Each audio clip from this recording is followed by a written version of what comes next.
This program features live coverage of an African safari and may include animal kills and carcasses. Viewer discretion is advised.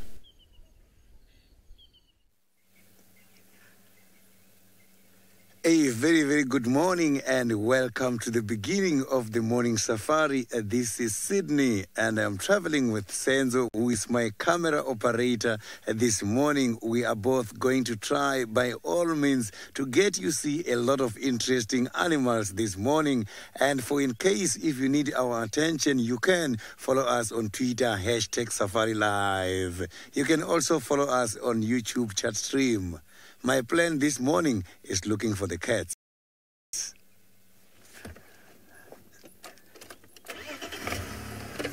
So I've got my spotlight on at the moment. So I'll be looking for the reflection of the eyes on this animal. It's still nice and dark. Thank you very much for asking. I am indeed feeling much better this morning. The thing is, a day before yesterday morning, myself and Senzo, we decided to drink something in order just to clean the stomach. But then it took much longer than expected, as instead of battling us for a while, then it battled us for quite a long hours.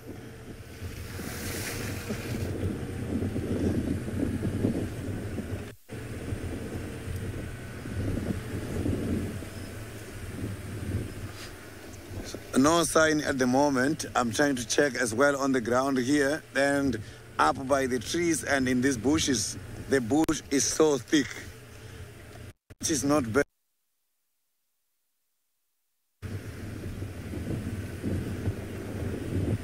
So the moon is very much bright at the moment.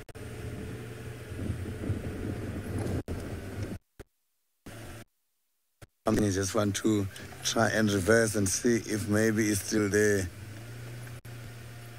Some eyes there. Can you see those eyes?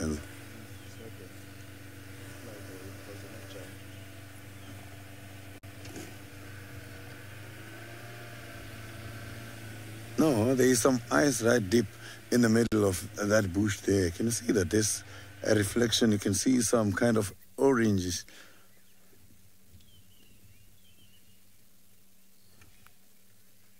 Can you see that? So Senzo is battling to see what I'm seeing here at the moment. I can see there's some eyes reflecting at my spotlight. Yes, right there. Right there. It's very much difficult to see at the moment what that animal it is, but I can see that there is something there, and maybe it is an owl, as Senzo could see it properly. So the owls, they've got very big eyes. And if you can check these birds, the skull, it is there in order to accommodate the eyes. So it's not like ours, whereby the skull is there to accommodate the brain capacity. So now, let's cross over to Steve. Straight down Philemon's, eh?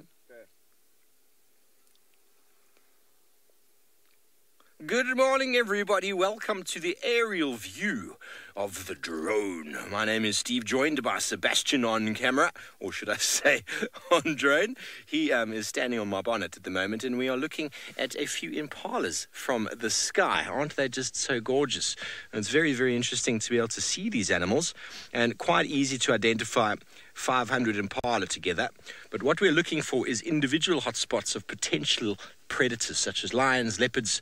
Seb believes he might have heard some wild dog on his way through to camp this morning, so we're going to go investigate. So from there, Seb, let's turn a little bit right, and we're going to go straight down Philemon's Dip towards Treehouse Dam. Sydney is making his way towards towards Chelapan on Twin Dams Road. There was reports of some big furry animal on the dam wall half an hour ago. We're not sure.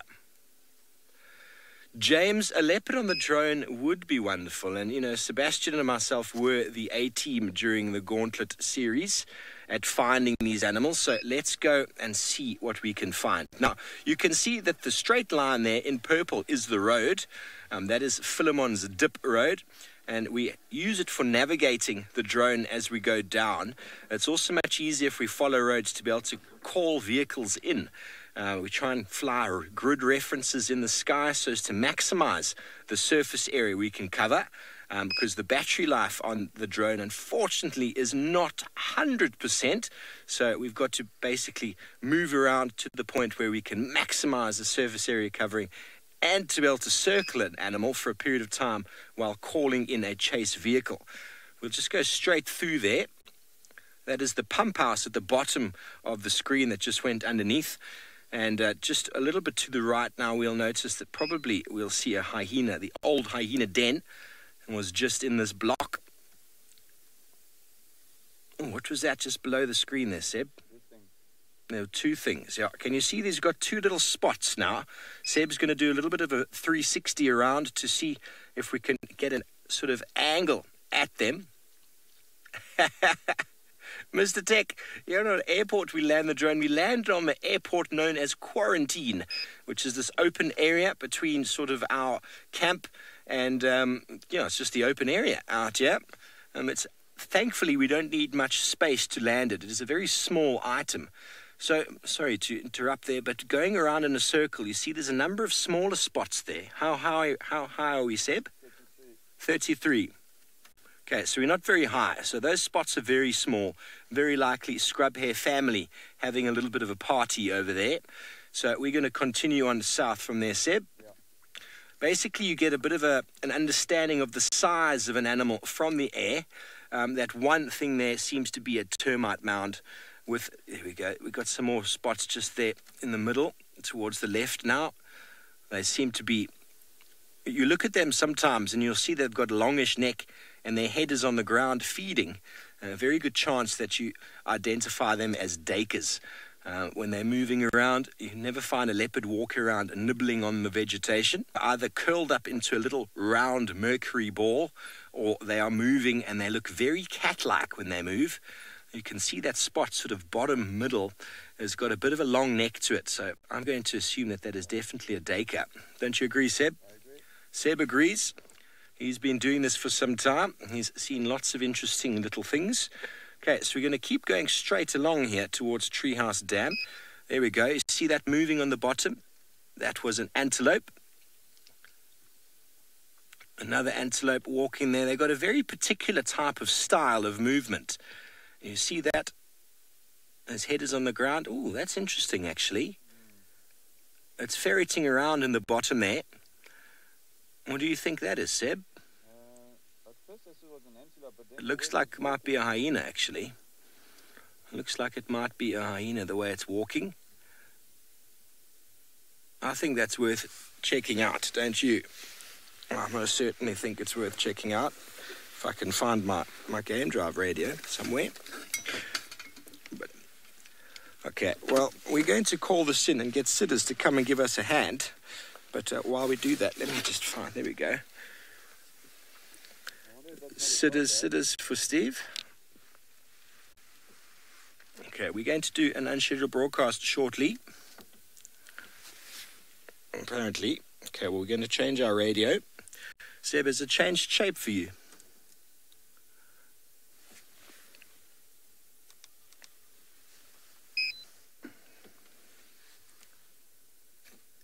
Ooh, that is interesting.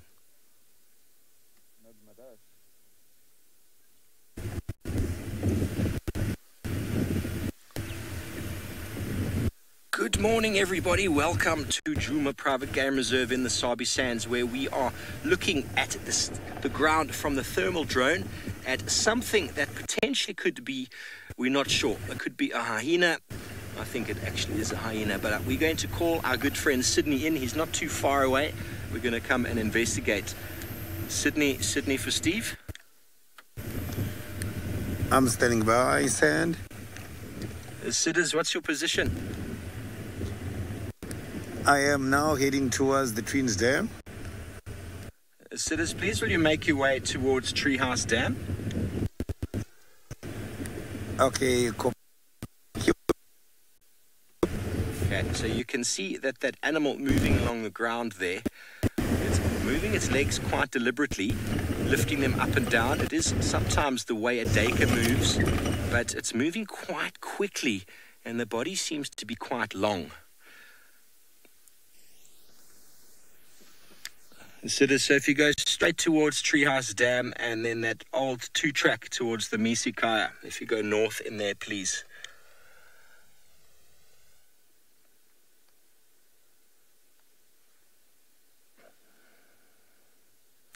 Gobida, what's your ETA, do you think? I will be there in less than 5 minutes. Copy that. Faga Jombo. This animal is moving. It's just in the block between Treehouse Dam and the old Misikaya. Okay, copy that. I am on my way. It's quite incredible to be able to see these animals from the air with such a thermal drone. It seems to have stopped moving. Seb did think he saw some or heard some wild dogs earlier. This doesn't seem to be a dog because it's on its own, but possibly a hyena. It's not walking too feline-like as a cat would walk, but with it moving like that, it's a very, very interesting sort of position. What do you think, Seb? You think that's a hyena? The body's quite long. You see how it's moving its legs, 2 on one side, nose on the ground. It might be disappointing and be a duiker. We don't know. That is the object. Let's go and find out what it is. We use the drone to find it, and we call in a chase vehicle on the ground to move in and investigate. See how long the body is? Very long body. The colors, you see the yellows are normally quite warm. Pinks. This animal's moving around. It seems to be sniffing the ground, moving up and down. Just keep making your way straight towards that 2-track to go north into the block towards that Misikaya, please. Okay, copy that. I am just now on the link road between the tree house and Weaver's Nest. Copy that. Keep coming. I'll guide you in. Just go straight in on that 2-track. Head north, and then I'll tell you where to head. Copy that. Okay, so Sydney is on his way. He will be turning into the 2-track that goes to the old hyena den shortly.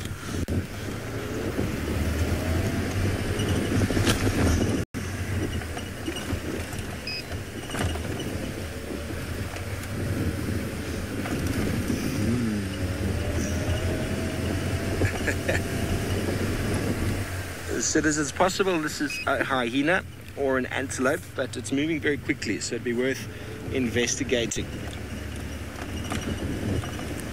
Okay, copy that. I have just arrived now by the treehouse dam. Seb, that animal seems to be going towards Philemon's cut line, doesn't it? Sid, will you go straight around onto Philemon's, please? Philemon's cut line, and then go towards Philemon's dip. We'll call you in.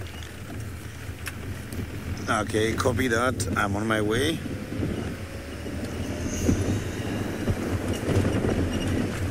It doesn't seem to be feeding at all, so it's just walking.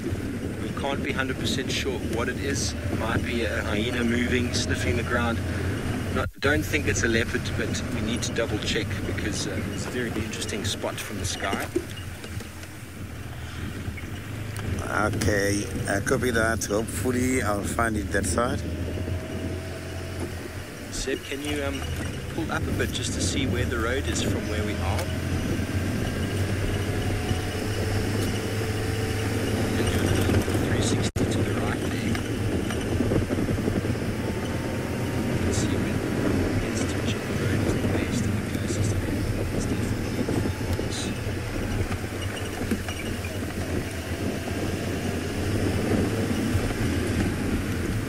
so just get onto Philemon's cut line and head east.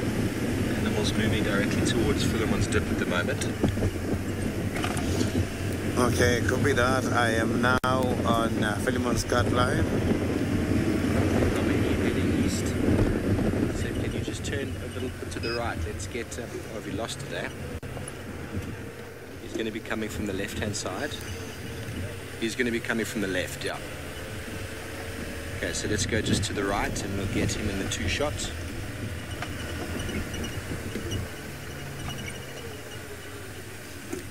Keep coming, Sid, keep coming. I'll tell you when to turn right off the road there. Okay, copy that. Keep coming another 50 meters and then you're going to turn right into the block.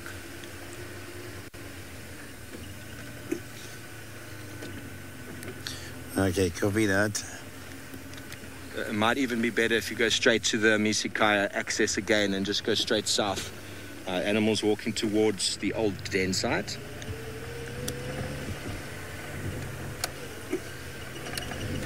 So you can see this vehicle coming in on the top left there.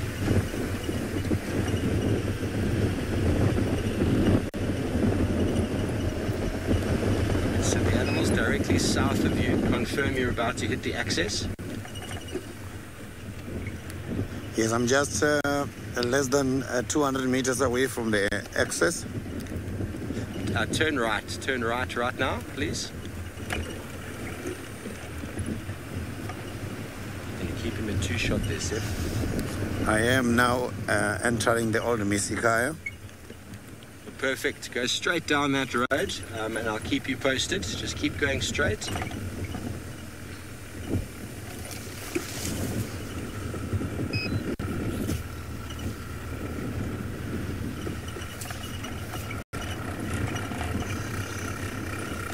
Okay, yeah, keep heading straight along there, Sid. As the animal's at your 2 o'clock now, probably about 50, 60 meters.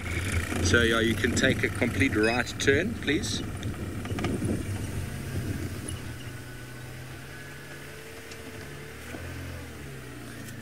I'll copy that.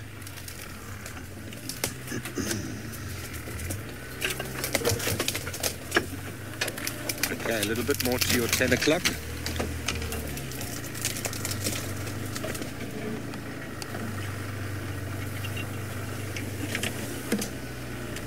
Perfect. Hold that line.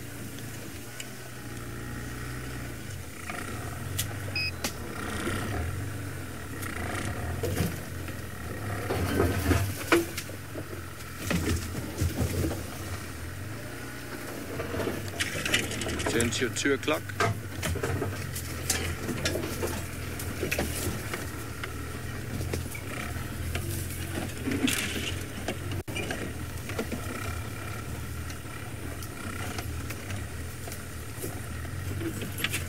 So the animal's now walking towards sort of the north. So if you just keep on that line, we'll guide you straight in. Keep heading straight.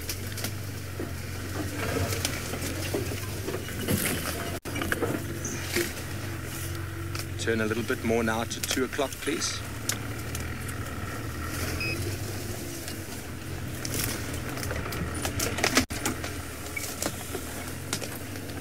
Perfect. Probably about 25 meters in front of you.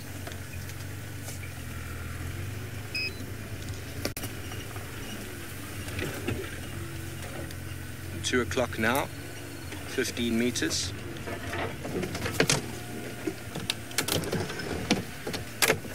Oh, I saw some eyes here. Let me just check. Oh, it's a daycare. Yeah, I've got a daycare here just a few meters away from me on the right.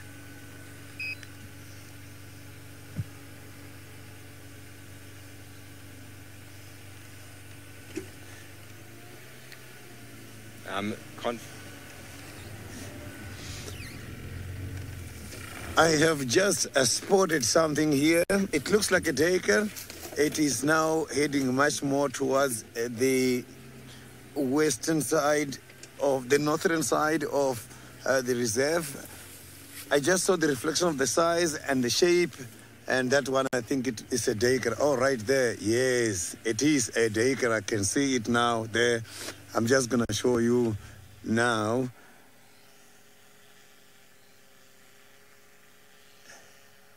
So I could see that kind of an antelope is running away, and it has been lovely having you as part of this very nice special broadcast.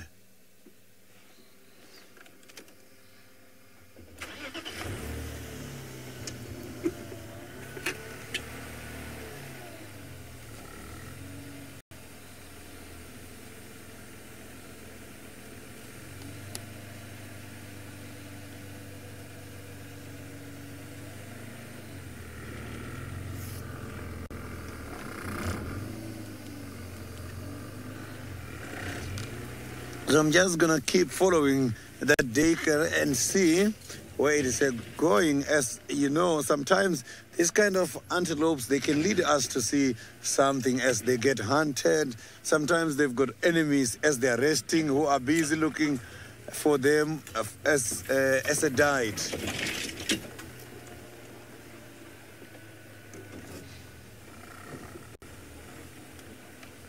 Now I don't think I will find it again. So I just have to leave this area here and see.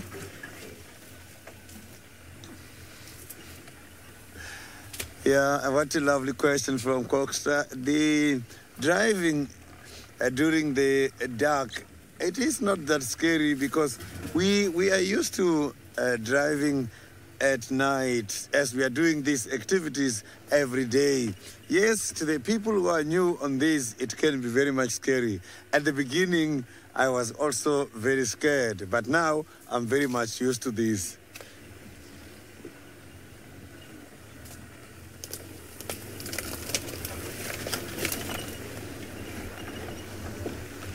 Now the grass is very much thick. It's not easy to see a predator here.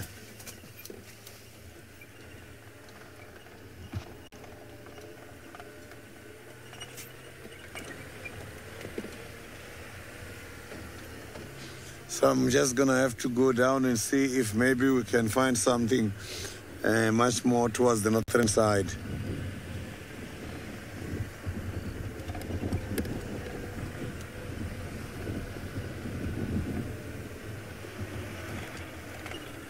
Not easy to see the tracks because it has been raining a lot last week, and because of that the soil is not that very thin. The soil particle is very much coarse, which makes it difficult sometimes to see the tracks. But when the particles of the soil is very thin, it's easy to see the markings on the ground.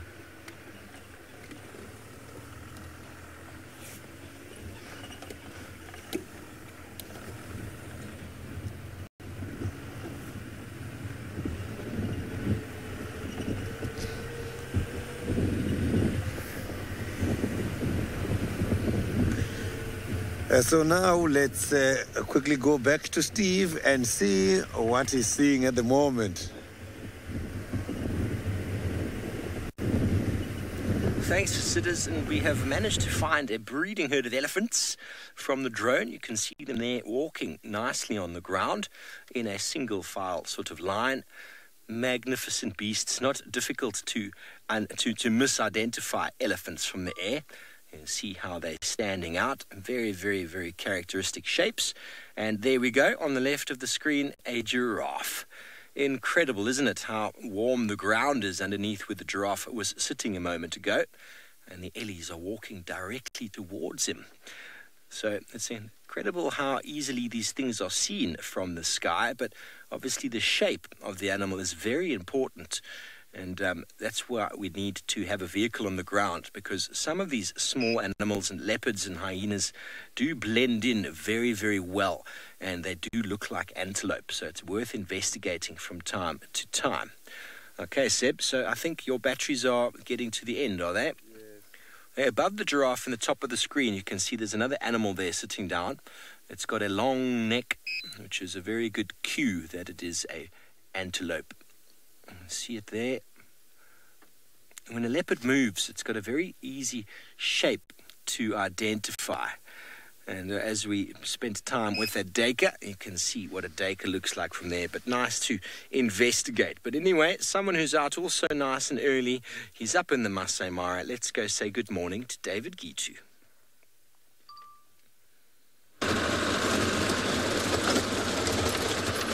Hello, Jumbo everybody, and welcome to a different country. This country is called Kenya, and we are in the Mara Triangle. And how exciting to see some of these animals from up there in the air in a drone. Well, my name is David, and on camera this morning with me is Archie, and hopefully everybody is well. Cold morning today. I am just about to get my famous green shuka, which makes my life a lot easier. And this one warms me and keeps me a bit cozy. I'm saying it's cold because you're talking of 17 degrees Celsius and 63 degrees Fahrenheit. Well, it's normal, much warmer than yesterday, if I'm not wrong. And we are out to look for all the animals possible that would be coming out. I got a feeling, definitely, my friends already told you, questions, comments as usual, hashtag SafariLive. My destination, same one, nothing has changed. The Sausage Republic, still a bit dark, and luckily last night, Isaac was very lucky to see them, and he saw one of those females in that Pride committee with her 4 cubs, which is quite exciting. And I'm sure all of you have heard of the news that also Kingtail showed up, and she showed up with her 3 cubs. We are yet to confirm that 100%. And then we suspect one female, which we have not given a name also, could be having the smallest and the tiniest cub. So there are a few dynamics there we need to confirm 100%. And you're hoping if all of them will come out, like you got 5 females, because that pride is composed of 5 females, then you're able to count. Well, 2 females you already know. There's one called Limpy, she got 1 cub, big, 5 months. There's another female, she got much bigger cubs, 2 cubs, 6 months. So those ones are out of the equation. We know how they're doing. But now, Mitty is also an easy one to identify and separate from the other females because she got 4 cubs. We think they're going to 2 months now, a month and a half or say 7 weeks. But all of a sudden, we knew Kingtail went to give birth. She disappeared and she took rather a long time to introduce her cubs to the pride. But one female we have never seen mating, one female I have never seen pregnant, we think she got 1 cub. And we got a bit of confusion there, whether the newest cubs belong to Kingtail or that particular female. But we think definitely they belong to Kinkytail. And we want to know, does Kingtail have 3 and the new other female has 1? Because that one is much smaller compared to the other newer cubs of Kingtail. So that's something that myself and Isaac want to work on, and just hope that we'll get a day or one morning or one afternoon, and most likely this morning, I would hope we have all the 5 females out and in an open area. Currently, the grass in the Mara is quite high, and that gives us quite a challenge. And that is the refuge these females are taking with their cubs, you know, just walking in the grass. And it becomes very difficult for us to be able to know which cubs or whose cubs are whose. But the day, most likely we get them in an open area, or the day we get them on a kill, then it'll be a lot easier, because if 3 days ago that tiniest cub was out of the den, it means that cub, she can walk a little bit, which is good news. So we're just hoping that would happen. They haven't brought down a big prey. You know, the Sausage Pride are specialities of bringing down buffaloes. So they haven't done that. We're just waiting. Grassy, we're wondering about that smallest cub, because 3 days ago when I saw that cub comes to me, I first thought she belongs to Kingtail. But then there's another set of cubs, about 3 cubs, that are a little bigger, and that brought a lot of confusion. The first time I saw them, I was 100%. This one's belong to Kingtail, this one belongs to Kingtail. But until I saw a new one and a small one, then I think I was put into a little spin. And as I said earlier, we just need to go and look carefully. So 5 females, 2 out. Not sure I want to repeat myself. Limpy with her big cub out. The other female doesn't have a name. 2 cubs out. Then Mitty has 4 cubs, where Mitty is the one who at one point 3 weeks ago had lost 1 cub, and then the other, you know, the cub resurfaced and joined the pride. So Mitty's cubs are in black and white. So those 7 cubs are out. But on top of that now, we got 4 other cubs, where I got a feeling as it is now, 3 belong to Kingtail, and 1 belonged to this other female that we haven't identified. Now, why I am not very sure about that one particular female, her owning that 1 cub. 2 days ago, I looked at her closely, and she does not have any circle marks. So that doesn't help me at all. Because if that's her cub, she doesn't have any circle marks. And as I said earlier again, we have not seen her mating with any male, not with Kipuli, which used to be the coalition in charge of this particular, the Socialist Republic area or that territory, and not with the Ondonyo Pike males either, because that's the current coalition that is there. It's getting a little bit misty. I just want to zip up my jacket. And I had another school of thought. Could that be a possibility of Kinky has all the 4 cubs, but then she dropped 3 and she delayed in dropping the other one? Like we have had sometimes, not sure, in human beings where if a lady will have twins, drops one child and then another one comes much later. I don't know. I'm just thinking that could be a possibility. But the very first time I saw them out, all these newest cubs, Kingtail was not there. The first time they were out for us to see them, Kingtail was not there.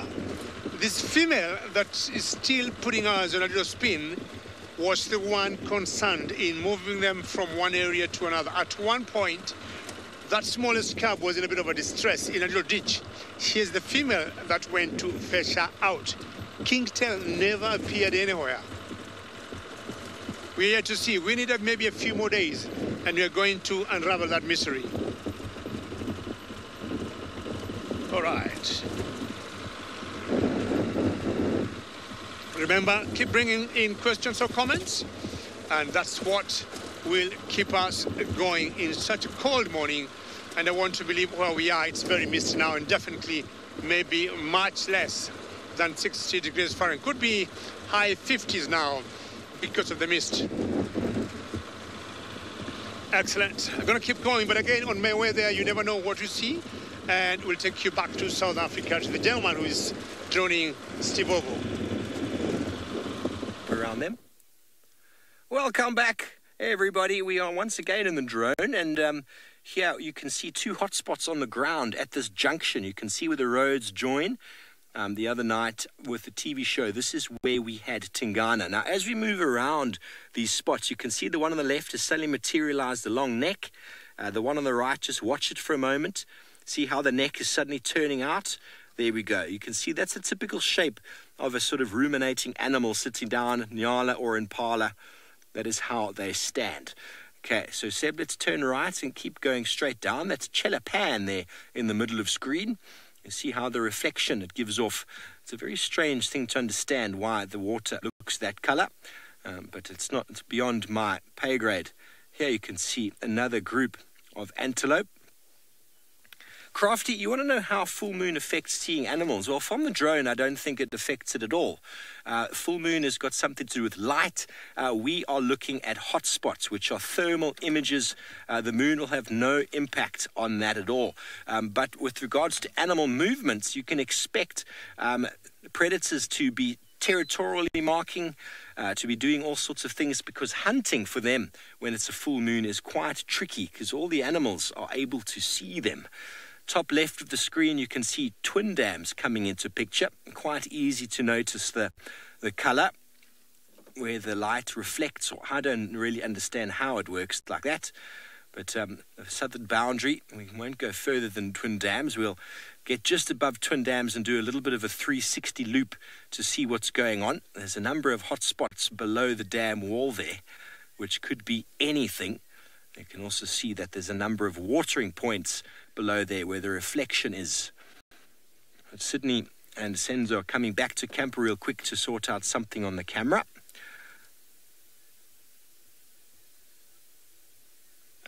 Brent Lyle Smith, hot damn indeed, hot damn. So those appear to be a group of antelope sitting there.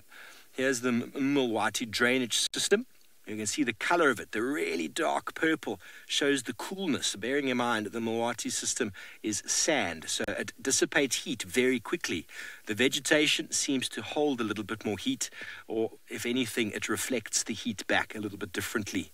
We still haven't quite figured out exactly why the colors are the way they are, but roads and rivers are much cooler because of the the lack of organic material which would hold any of the heat.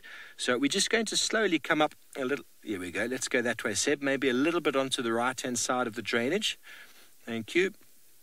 You see another group of animals there. Now, 1, 2, 3, 4, 5, 6, 7. If it's not a pride of lions or a pack of dogs, maybe do a little turn to the right. We'll see if the body shapes change. Yes, you can see that they're starting to materialize into antelope shapes. So that's most likely due to the habitat, a small family of Nyala. So let's go straight up. There's a little hot spot there in the middle left there, Seb. Do you see that? Or have we already been there? That is that little puddle. That is that puddle, that rain-fed puddle on the Spaghetti Junction. So let's go a little bit right, and we'll just follow that area up. It does look like lava, everybody.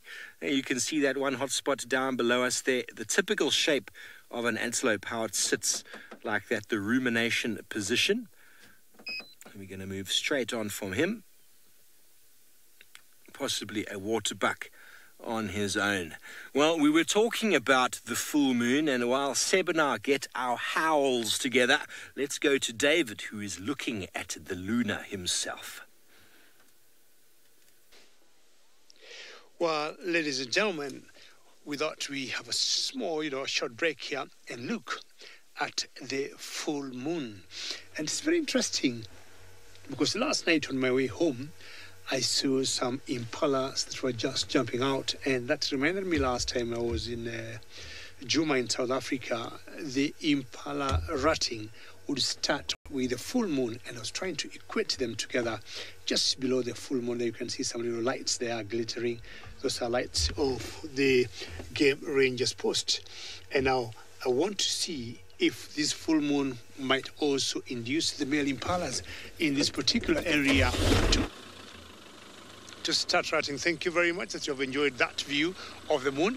It's a bit clouded at the moment now. We're going to go look for another little spot and much higher. If it opens up much better, we'll give you definitely another look. So in South Africa, the impalas have a particular season when they'll be out mating, and that starts as soon as the full moon is out. So we want to find out if that could be the case here. But here is always shortly before the short or before the start of the long rains. So I need to get my spotlight out because that's what we are using at the moment to make sure if there's anything on the side of the road. We're going to have a look. It's getting very misty now. Just get my little thing here. I think we got tangled up. Yes, there we are. Very good. I am glad that you're happy for having spotted the moon. I've always wondered, is the moon the same all over the world? Yes or no? Because I've had people saying there's nothing as good as seeing the moon in Africa. Oops. Sunsets in Africa, sunrises in Africa, many people have always said it is different. And I remember there was a time I was doing a drive and we saw a sunset, which I thought was a normal sunset. And the guests that I had with me were from Mexico, and I said, have a look at that sunset. And just thinking, they were done, I started moving, and one guest was like, you know what, David, we don't care seeing leopards or lions. We want to see that sunset. And I'm like, you got sunsets where you come from? And they told me where they came from, in a city, I think Mexico City. They do not see sunrises or sunsets. So for them to see a sunset here in Africa was very special. So I made sure every day before we ended the drive or before we started the drive, I had either to show them a beautiful sunrise and a sunset, and that was their highlight. But hopefully the moon doesn't disappear because they still can see it at the end of the horizon, and if it pops up again, we'll show you how it looks like. See?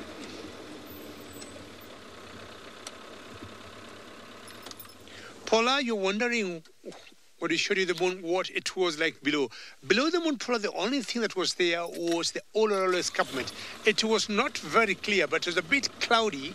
That's why, Paula, I'm just hoping if things will improve, I'd want to give you another look of that moon.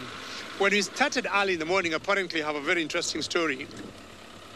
We left the camp about 4:35 or 4:40 there, and towards the area I am in, we bumped into a huge herd of elephants. Now, we have been having some showers here in the Mara the last 1 week. And what happens in the Mara, we are looking at the soil chemistry of the Mara. We have more of black cotton soil than anything else. So these elephants were in the middle of the road because they love coming by the roadside. They're the only animals you'll always see feeding either by the roadside, by the grass that's on the side, and not any other herbivores. If you get any other animals, there'll be cats, and then the cats will be in the middle of the road, or maybe scrub hares, or you'll tend to see rabbits, or, not rabbits, nightjars, for example, or a lot of lapwings. Anyhow, on one side of the road, there was a little trench. The park management will always do. Let me see if I can spot this nightjar here in the road. See where they're just talking about nightjars, so that you can get that nightjar. It's like 12 o'clock. Just talking about the animals you'd see on the road, unless she has taken off. There's a mountain nightjar there. Anyway, she must have taken off. No worries. And the park management will always make trenches, because when it rains, the water can drain away. So there's one trench that normally holds water. Either it was not designed very well, it doesn't drain water nicely. So this herd of elephants decided it was time for them to go in it and mud wallow. There it is again. Let's see if they can get it. Right, 12 o'clock again. It's a nightjar that keeps disappearing every time I see it. Let's see if we'll be lucky to see it. There's some of the animals that right there. I think I came too close. Very good. Yes, that is a special nightjar. And you notice we are already in infrared, or we have been in infrared, because it's still very dark here in Kenya.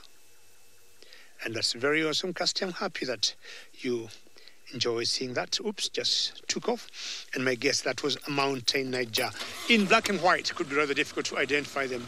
Anyway, these elephants are mud wallowing, on the trench. But of course, those were the youngsters in the trench. And the big herd, or the adults, were right in the middle of the road. So what I decided to do is to go close, and they refused, or they didn't allow me to go, and they gave me a huge roadblock there. So I decided to do a detour, and in the process of doing a detour, ended up in a small little swamp, and I also got stuck. But anyway, finally we are here. We have always said the animals have the right of way. Well, enough of that. Let's go back to South Africa and find out whether Sydney got any updates.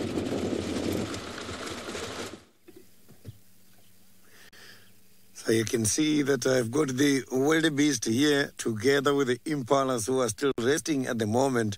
The wildebeest is the only big animal here amongst these impalas. I am very sure wildebeest must be relying on impalas for the good eyesight, as we all know that the wildebeest does not have good eyesight.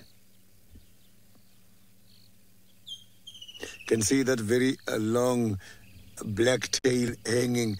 That is one of the differences between the blue and the black wildebeest. We have got the two different species of the wildebeest. The one we are seeing now is the blue wildebeest. The black wildebeest, the tip of the tail of the black wildebeest is white, whereas the tip of the tail of the blue wildebeest is dark black. And the horns, the blue wildebeest horns are facing inwards. Whereas the black wildebeest, the horns are facing frontwards and upwards.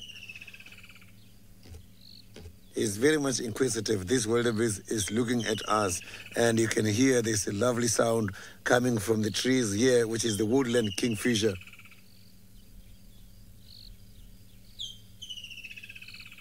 So the woodland kingfishers are talking now.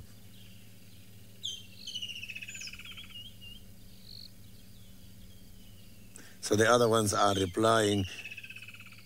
It's not just one kingfisher calling. So if you look at this wildebeest, on the side of the if you look at this wildebeest, on the side of the neck, you can see wildebeest has got some stripes. And sometimes it gets very much difficult to notice these stripes. So that is why this is called a brindle gnu. Brindle is a name which means stripes. It's like saying the striped gnu.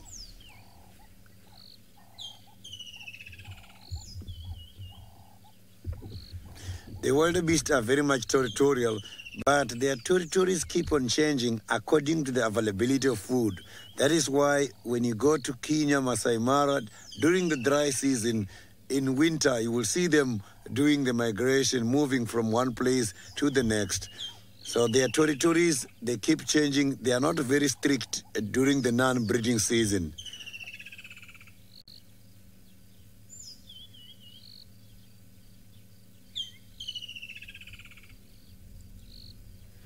How they mark territory is interesting.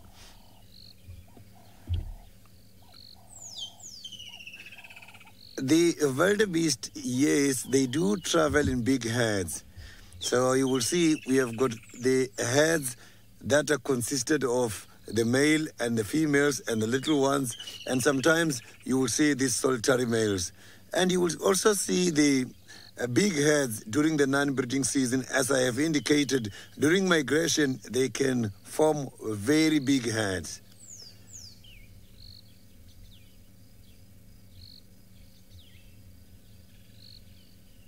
So the herd the wildebeest form during the dry season, during migration, is called congregation.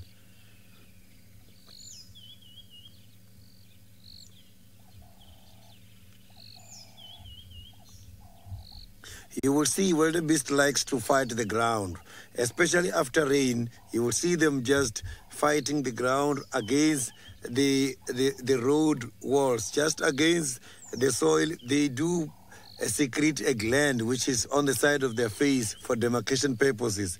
And sometimes you'll see them scratching the ground, make use of their toes. That is when their hoofs, that is when they are secreting what is called the interdigital gland.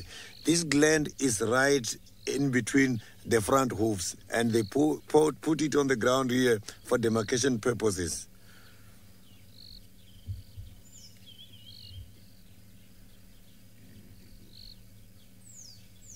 Can hear the impalas just making noise there. I could hear that must be a female trying to call the small ones.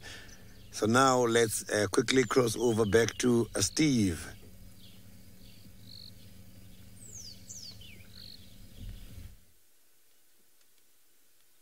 Thanks, sitters. We are still up in the air, and we are having a look at now in the bottom of the screen, which looks to be a termite mound. We're just doing a little bit of a loop around it. Yes, it seems to be earth, termite mound. We're out there on the sort of east, or should I say south of Vuetela Dam. We can't go any north of that. We've got a sort of an out-of-bounds radius around the lodge and around that dam. So we're now slowly heading back towards quarantine to land to do a battery change. Although that might actually even be our last set of batteries, hey Seb? Yeah. We'll probably be landing shortly and then joining Sydney out there on a game drive. We don't know where that lion/leopard that everyone saw on the dam was, but if it is hanging around Vuetela watering hole, we can't access that area to have a look. So we'll go there with the vehicle in a moment if Sydney hasn't done so already. Here, the drone is coming back. That's Ingwe Alley down there on the left-hand side. A very nice area to check. What's that? Little puddles of water along these areas. It's quite interesting because when Seb and I spent time in sort of July, August doing the drone, there was no puddles of water apart from the major ones. And now every single mud wallow around is wet and full of water. And they seem to be animals from a distance. But it's nice to go and investigate. There we go, Seb. Let's go straight up there. And we're coming in towards the landing strip of quarantine. You right there?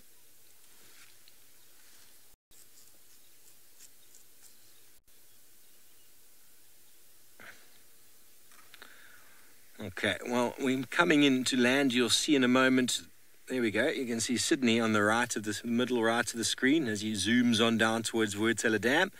And then here is Quarantine with all the vehicles. And there we go. You can see us waving. Waving. There we are. Hello, everybody.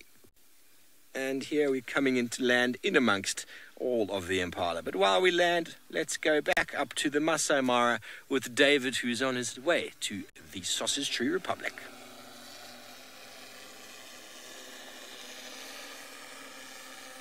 Landing of the drones, I am yet to myself land. I'm still airborne. I haven't stopped since the last time I was with you, and I have not been very lucky as yet, because what happens now, we have a lot of grass, as I was saying before, very, very tall grass, and it has become also a bit misty, and by so doing it becomes also rather difficult to spot anything. But you see, it's just by keeping going that you surprise yourself by finding an animal. I've always liked what Sidney says. Sidney always will say, go out there and expect the unexpected. So it's one phrase I want to be working with very closely. So a road like this, like the nightjar we saw before, the only other thing we could possibly see could be a scrub hare. Minamu, how are you, Minamu? And you can see I have one glove, Minamu, because it's very cold. Incidentally, in this particular stretch here, Minamu, I would want to tell you there's a puff adder that lives here. Give it 1 mile this way and 1 mile this way. Every 4 days, max 5 days, I've always seen a puff adder along here. In the camp that we live in, we have like snakes every other time. And I'm giving an example of what we have seen near our camp is the black forest cobra. That's one example. And the pythons. Those ones, you see them every few days. But Minamu, snakes are all over in the Mara. We're always very careful. When we come out of the car, we watch what we do. And unless the ones that will hide, for example, the boom slungs, that will tend to blend in very well because they're green, most of these other snakes will see them. Black forest cobra, quite black, and they'll always stand out. Even while on the road like this, crossing the road, you'll very easily see them. So this particular stretch here, Minamu, I have always seen a puff adder, and I think he or she got a territory in this particular area. She must be living somewhere here. And more often than not, I've seen him in the evening, not the mornings. And puff adder, I would say, Minamu is one of the most poisonous, or rather one of the most venomous snake we got in Africa. And it is, I would say, cytotoxic.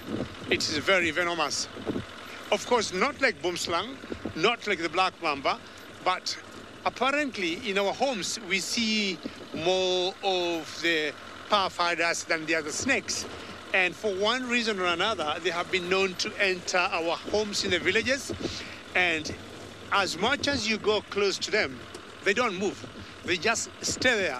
But black mambas, cobras will very swiftly, boomslangs, tend to go away from people or even from cows or sheep or goats in the village. But the puff adders just don't move. But I'll tell you what, Minamu, who I would say we have more snake bites from puff adders than any other snakes in Africa is because they blend in very well. They're very stealth, and the speed at which they bite takes splits of second, just like that. Anyway, hopefully we'll see one today, Minamu. I'll be happy to show you. A pretty good light is coming out very nicely here. Not sure whether they can be able to capture some mist from a distance here. Let's see it looking so beautiful from a distance. Still a bit dark. But let's see whether they can see how the horizon looks like with the Ololo escarpment in the background there. It's at the very base of the Ololo escarpment. You can see the mist there. And that's the same area we had the moon in the other direction. But I'm looking at another half an hour having the natural light coming out. Very good. I'm happy, Cast. You can enjoy that. Look at that. All those trees you see there are the torchwood trees, which are very iconic of the Mara Triangle. And even elephant or giraffe, like what Steve had earlier, could come out there. It could make it like a super painting, as much as this is all natural and wild in the Mara Triangle. This mist will go as it warms up, and I feel much warmer than it was maybe 10 minutes ago. Or what you see the rest of that, that's a sea of grass, or grass field of the red oat grass. Lauren, have I ever experienced snow? Roland, you'll be surprised. In Africa, well, I would say we have snow. We have snow, of course, on very tall mountains, high mountains. Like in Tanzania, we have a mountain called Mount Kilimanjaro. In Kenya, we got a mountain called Mount Kenya. Those mountains will have snow all around the year. But Lauren, I have never experienced snow. The only snow I have experienced and touched was in Scotland about 5 years ago. And I rolled myself in that snow for about half an hour.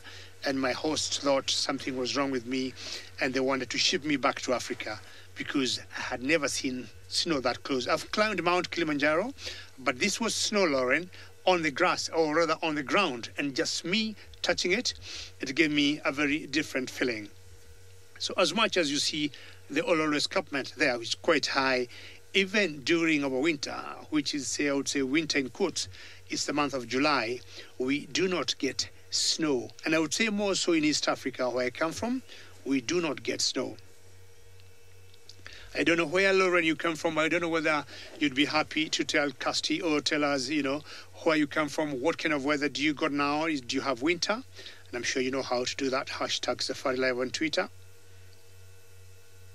See how beautiful that is. That's the Ololo escarpment. It's about 30 kilometers wide, 25 miles or so odd, and it forms one arm of the Mara Triangle. I'm sure many times myself and Isaac, you hear us talking about the Mara Triangle, or James Henry, and the reason for calling it the Mara Triangle is a game reserve that have like 3 boundaries looking like a triangle. That's one of them. And the other side is the very famous Mara River, where I was yesterday, looking at the very low levels of water. And the other boundary or arm of that triangle is the boundary between Kenya and Tanzania, or the boundary between the Mara Triangle and the Serengeti National Park. How beautiful is that, eh? You can see all the tall grass. So seeing lions here, or hyenas, or any sort of cat here would be practically impossible until maybe they come out, or maybe if you see them running and jumping and playing, that's the time you can easily pick them up. So we just sometimes drive and just switch off everything and listen for any calls, and then that will always give us a little idea of what direction to approach them. This reminds me of the movie The Gorillas in the Mist by John Godwell. How lovely is that? This makes Africa very special, and hopefully today I'll be able to see my golden moment of the sunrise at one point. And I've always said, any day I see a sunrise, my day is done.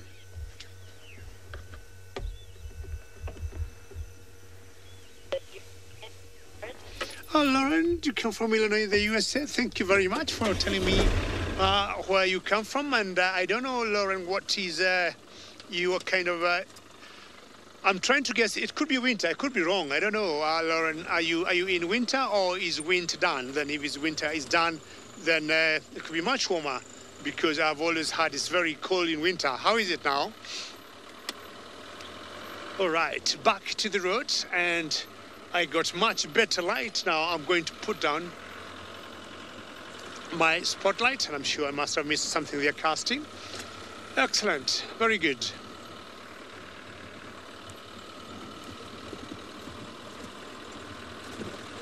Getting very close to my destination.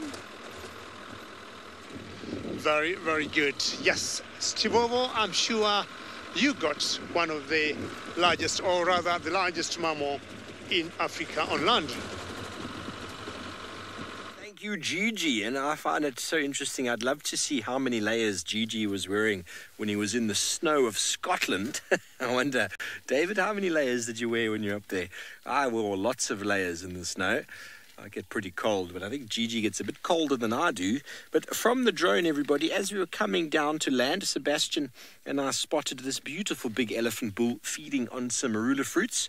Sebastian has now gone from drone pilot to camera operator. He is a multi-talented individual. And now we are obviously landed and we are part of the game drive. And watch this guy. He's actually got some technique, like Daryl. He's actually taking the fruits and he's throwing them in his mouth, like Daryl was the other day, which I find fascinating. Fascinating. Oh, look at that, like peanuts. Sydney dissected and made a whole lot of marula fruit juice the other day, and we drank some last night. We all had a cup or two of marula juice, long before the fermentation stage. I am busy fermenting some in my room as we speak, and it'll be really nice in a couple of days. But the elephants, they are absolutely mad about marulas. And as we sort of started coming into the sighting, this elephant bull gave us a few little head shakes to say, my fruit, my fruit. And see, he's got some temporal gland secretions. That doesn't necessarily mean he's in must, everybody. When you see the... Sammy Jane. I'm going to actually radio Sydney and tell him, Sydney, Sammy Jane says that the marulas are being prepared by this elephant for your next bush walk. Anyway, it's a beautiful male elephant. He's flapping his ears. He's starting to cool himself down now. Elephants have the ability to keep their body temperature quite high through the night, and as the day starts approaching, they can quickly start dissipating their energy. But talking about the temporal gland secretions, we see it on males, we see it on females, and everyone thinks immediately, oh no, the elephant's in must, or it's dangerous. To know if an elephant is in must, you need to look, a male elephant, you need to look at the back legs to where the urine will probably be dripping down from the penis sheath down onto the back legs, and then you know for a fact that the animal is in must. This one, there's no leaking happening at all. The temporal gland secretions is due to stress. Now, stress is something that can be evoked in an elephant in a very short space of time. It can take moments for him or her to start giving off that stress on the side of the head. And when an elephant is in must, of course, they are stressed. They're going through a period of inactivity when it comes to feeding. They are moving large distances to catch up with females, and so indeed they are stressed, so they will have that secretion.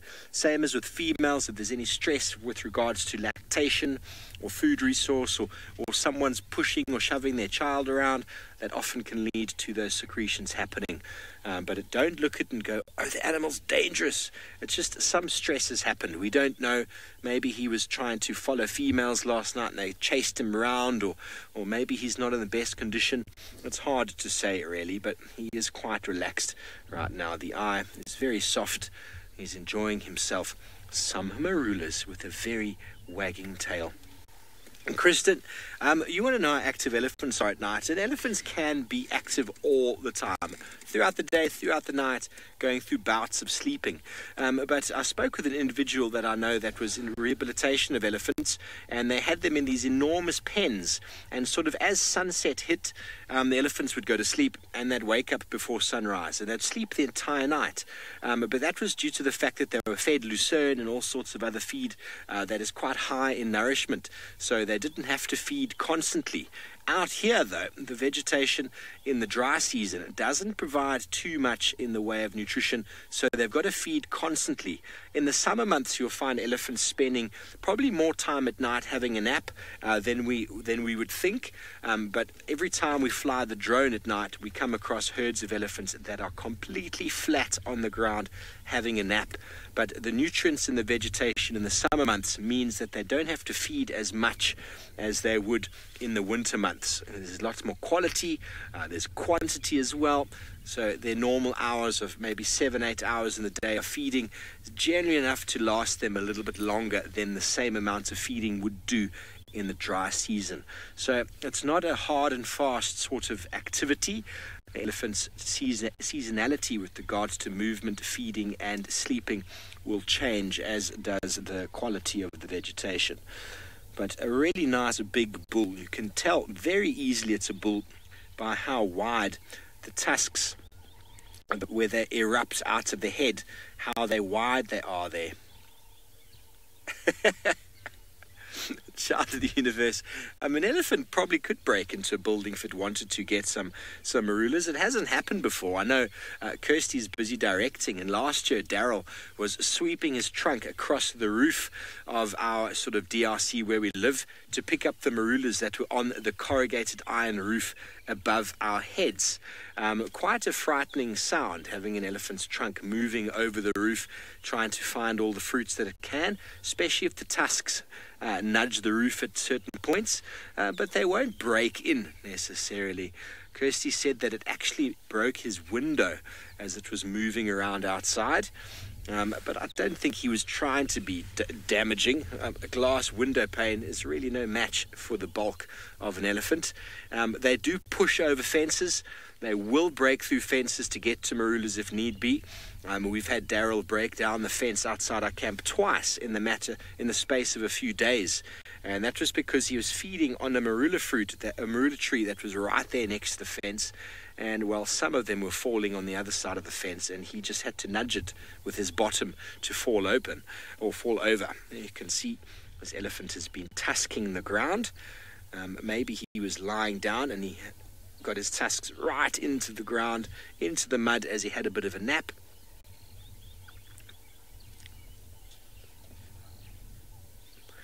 Bobby, marula fruits are very high in vitamin C. They are very, very tasty. They make a very nice juice, and they are delicious. With regards to medicinal value, the seeds inside of the marula fruit, there's a kernel with 2, sometimes 3 seeds inside, which are very high in oil. That oil can make a very nice sort of lip balm. And it's very, very high in protein as well, the seeds, the nuts, when we break them open. So the elephants, unfortunately, they get the fruit from the fruit, but they don't break the seed or the kernel to get the nuts out. That is something that the squirrels do.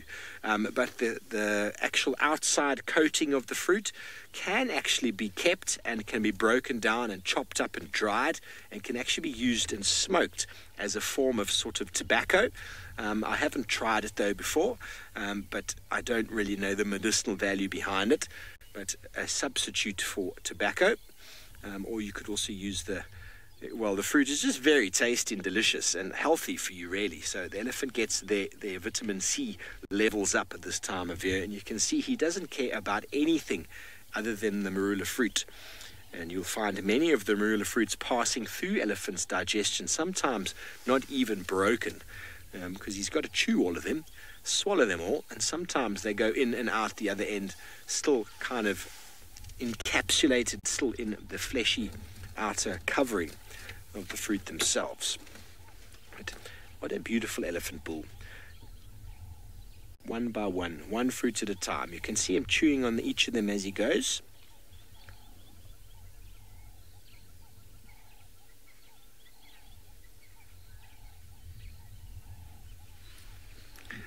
Safari Sally, it is indeed a very true rumour, not necessarily up here in the Kruger National Park, but down in Addo Elephant National Park. It's a national park down in the Eastern Cape, which used to, I think that the national park is only about 60, 70 years old. And before that, there were wild elephants that used to roam the areas. And maybe it's more than 60. It might be the 1920s, 1930s that they started moving into those areas to form. And anyway, they contracted someone to move in to remove the elephants because they were trying to farm agriculturally, and citrus is a very big part down there.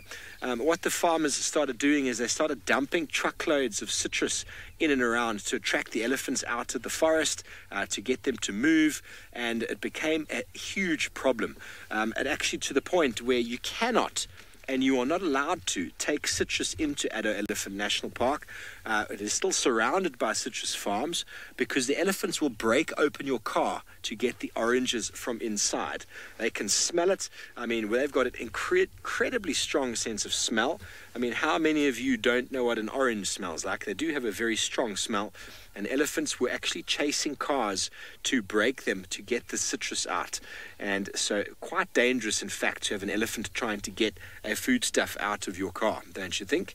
But it has alleviated the problem now by just preventing people taking citrus in. So up here, though, not a problem. Elephants don't know citrus. They don't really know it. But I was brewing some marula fruits in my car that Seb is now using to drive between Ingers and camp, and I did get someone to take all those marula fruits out 2 days ago so that at least I don't have an elephant trying to break into my car, because, well, I love my car very much and we don't want an elephant to break it down, do we? But anyway, we're going to move on from our very jovial elephant and let's go back over to Sydney and see what he's up to.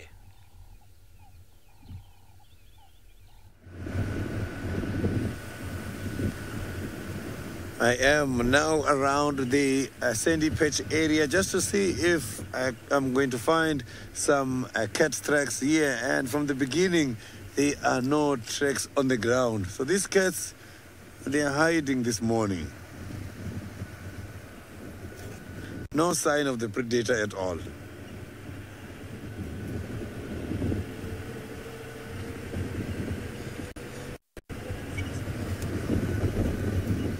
So maybe they are hiding in the area where we're going now, because we checked the buffalo cut line and now I am at Sandy Patch. All the animals I'm seeing is the impalas.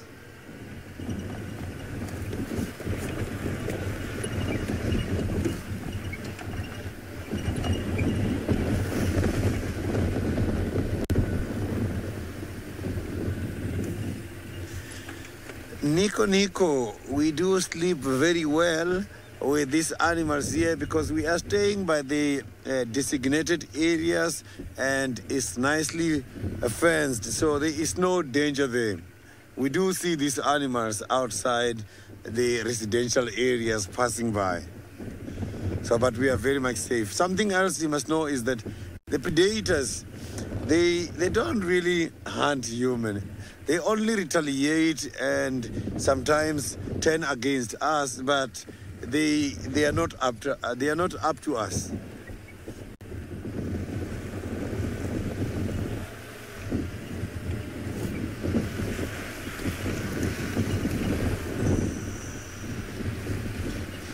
So they prefer the antelopes. So if it's a leopard, they will go for the impalas rather than coming after us.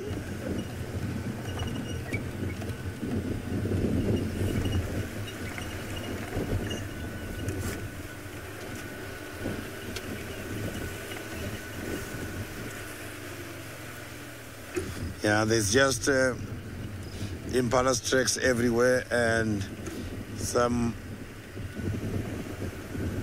rhino tracks.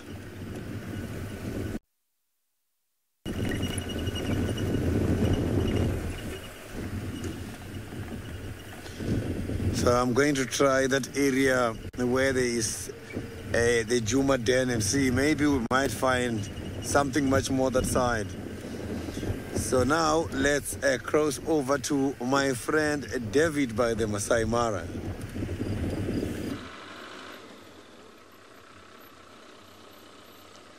Well, good luck, Sydney. You might get the hyenas out and most likely, if you're even luckier, get the cubs out. Well, talking of cubs, I am now exactly in the area I wanted to be for the last 10 minutes. And from where Isaac left them yesterday, I think I could be seeing something on the road. Who knows? What a coincidence. Speak of the devil and give me like 35 seconds, no, 31 seconds and a half. We have something coming up on the road. And I think my day is done. So I'm going to switch off the car and very slowly just roll towards these cats that are on the road. I'm yet to know who those are. They could look different to me, but let's look who they are. I highly doubt this is my pride. They look like youngster boys, eh? Well, lions are lions, but this is not what I expected to see here. And then this again reminds me of Sydney saying always expect the unexpected, because this particular area I am in is not, or this particular three lions here do not belong to this territory at all. They come, I'm guessing, from another territory, and we call them the Oldonyo Pike. That is the Oldonyo Pike pride.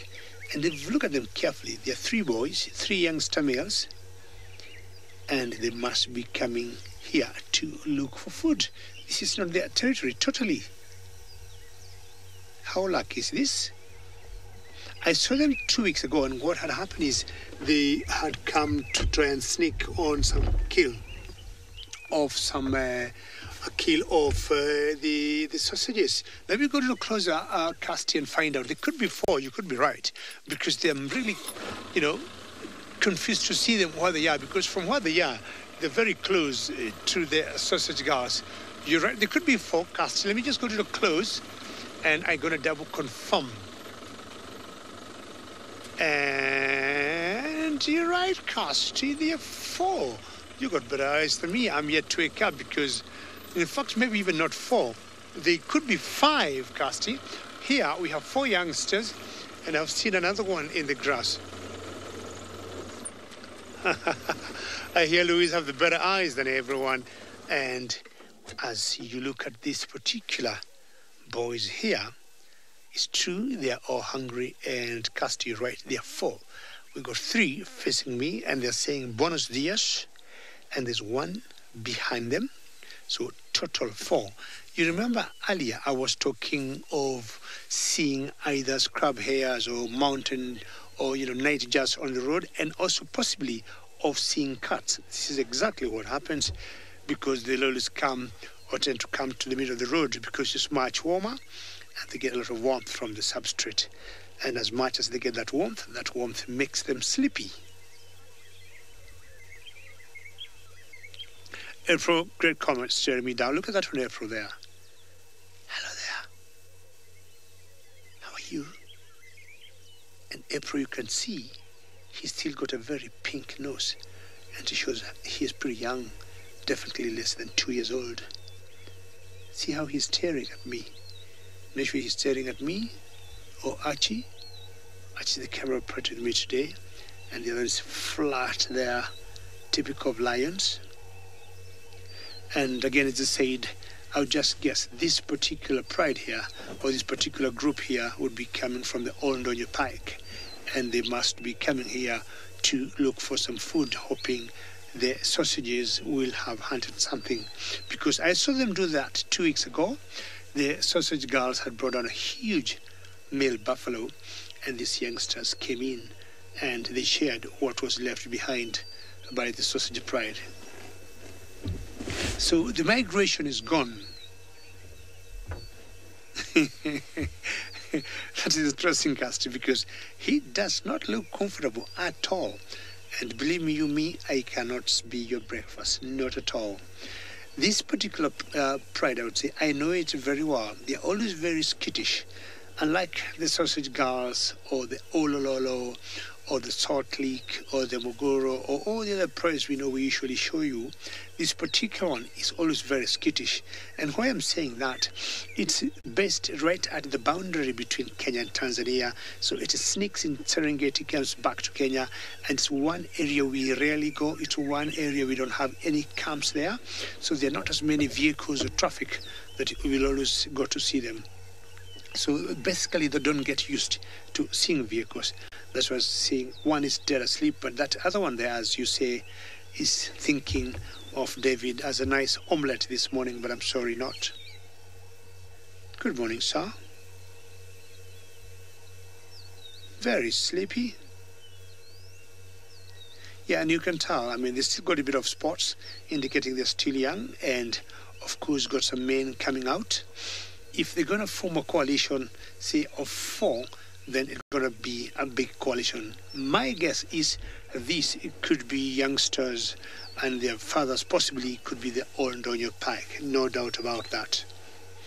Because from where I am, I can see another male, not sure how you can see it over my head, and he looks much older than this, and I'm guessing that could be one of them.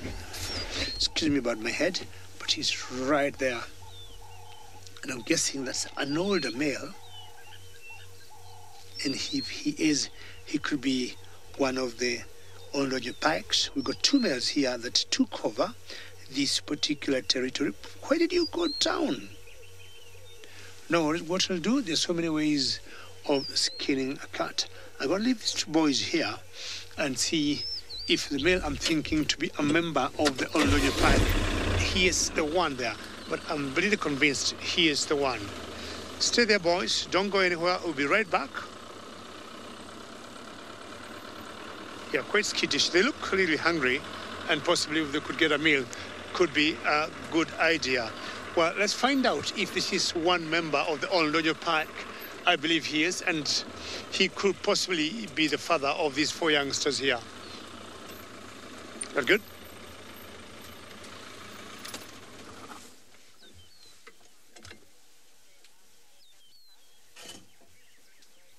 Trader always asking whether there's any concern of the cubs. I do not think so. Now, when you see this gentleman here, this is the guy in charge. And one of the primary jobs of the fully grown males or the pride males is to make sure the cubs are safe. And cubs being safe is being safe from other possible lions or even maybe other predators like leopards or even hyenas.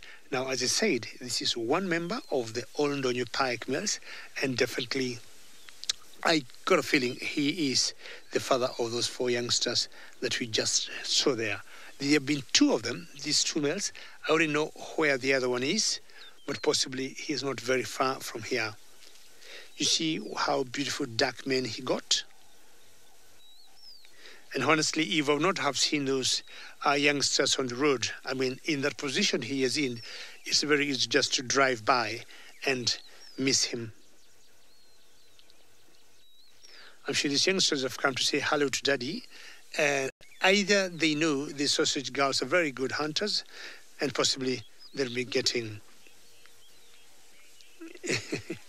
Dash, yes, I agree with you. Very messy mane that he got. And I think that's been even made worse because Dash, there's a lot of dew in the grass, and that does not help it look nice. So Dash, I'm not sure anybody would volunteer and get a little comb and just try, or it can go to a salon, get a bit of blow dry to look beautiful. But either way, the darkness of that mane makes him look good, but definitely very messy. It just looks like that red oat grass where he is in.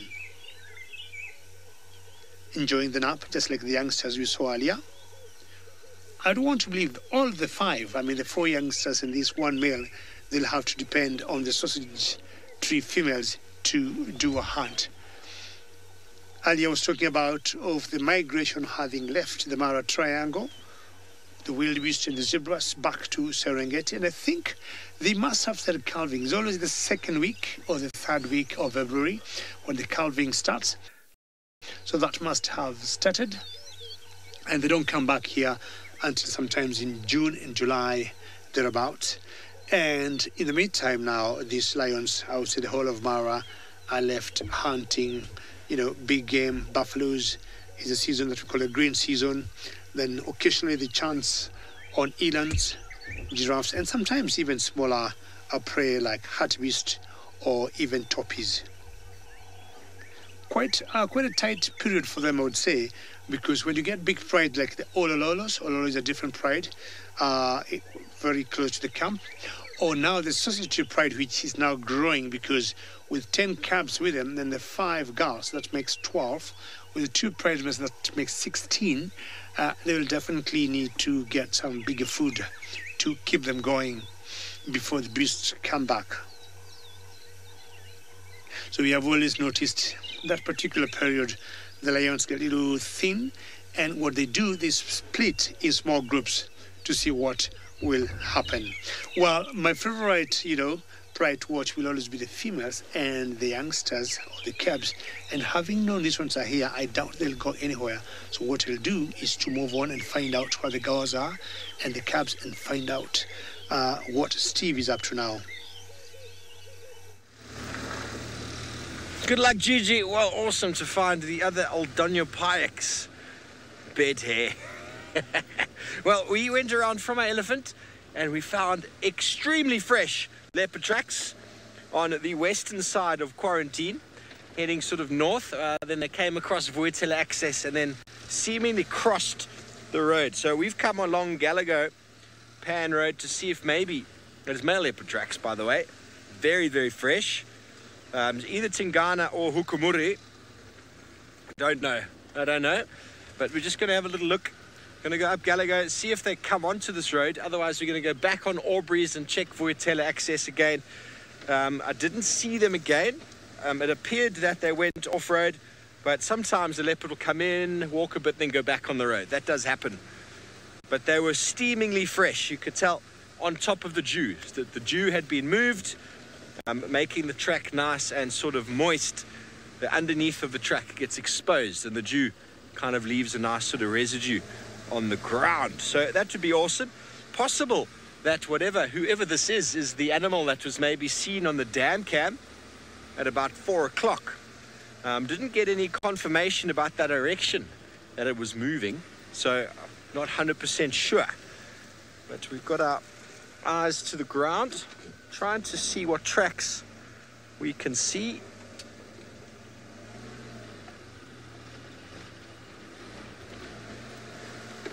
Okay, so whatever that animal was walking towards the dam cam, which meant it probably would have crossed quarantine, and maybe that's why some of those animals we saw in quarantine this morning were looking a little bit jumpy.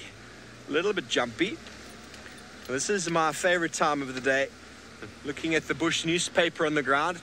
Animals have come and gone. We see civet tracks every single day out here on the ground, and I've yet to see a civet in the Sabi Sands. Every day, tracks. Have you seen a civet, Seb? You must have, eh? Yeah. You've seen civet. I haven't seen a civet. Okay, so this is the one access, Gallagher access, that takes us to the fire break, and we're going to just go straight along this Gallagher. See what we can find. Don't forget, folks, we are interactive. We'd love to hear from you. #SafariLive, or throw your questions and comments on the YouTube chat stream. Hello, Stuart. So the nearest main town would be a place called Acorn Hook. But then the town we really go to, it's a little bit more sort of guide orientated. It's called Hoedspruit. Hoedspruit is sort of the guiding mecca of the Lowveld. And that takes us about an hour or so in the car to get there. So it's not that far. There's an airport, there's a bus pickup station, shuttle bus and a normal bus, and all the necessary shops that we need. It's growing. Hoedspruit used to be a little one-horse town, but now it facilitates all of the lodges of the Timbavati and all the other reserves in and around, and all the guiding schools. And, well, Hoedspruit might not seem like there's a lot of people, but on certain days it can really be pumping, really pumping. Because it services such a large agriculture and guiding sort of conservation area. So if you Google Hoedspruit, you'll see it's not very big. There's not even a traffic light. Not even a single traffic light. So that just goes to show you what kind of town it is. It is growing. There's 2 big shops. Well, it seems like Sydney is doing his celebratory dance. Let's go and see who he's found.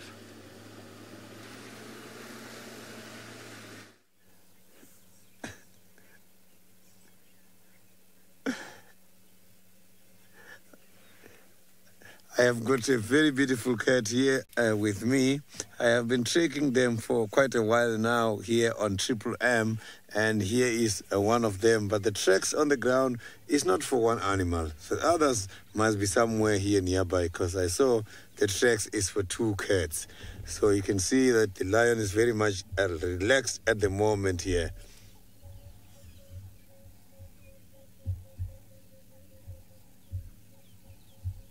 It's looking very much healthy, so I cannot see if the bellies are full, but the tracks are going up and down.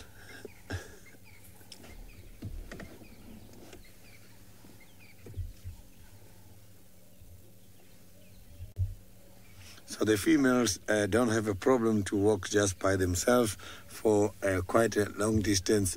Sometimes you will also see the males, they also walk by themselves. So, but here now, the tracks I saw is not for one, as I indicated.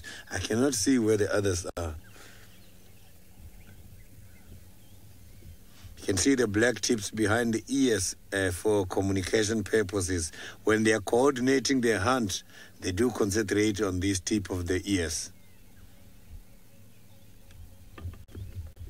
That is very dark black.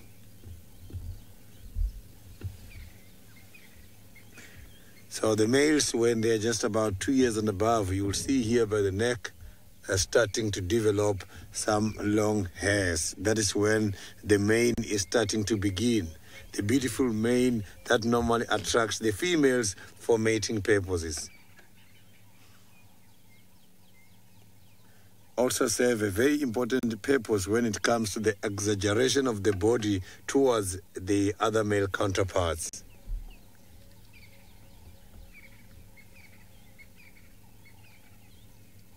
You can see inside that ear is the hairs are densely populated, but still they can hear very well.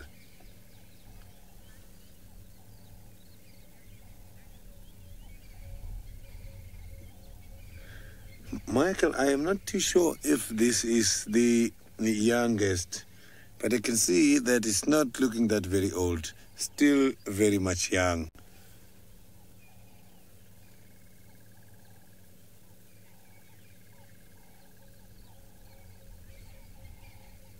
So maybe this is the youngest adult by the Unkuhumas. You might be right.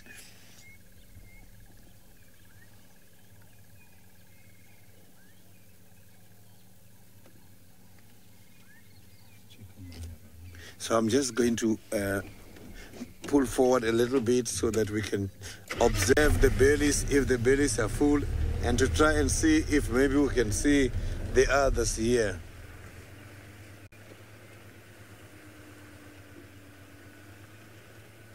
Yeah, from this point, it's not easy to see the others, but we can have a very good sighting on this one.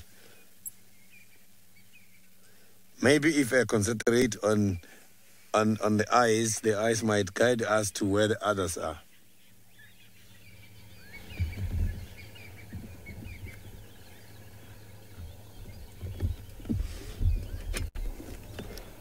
Good morning, all stations. This is Sydney. I have got a lion on Triple M.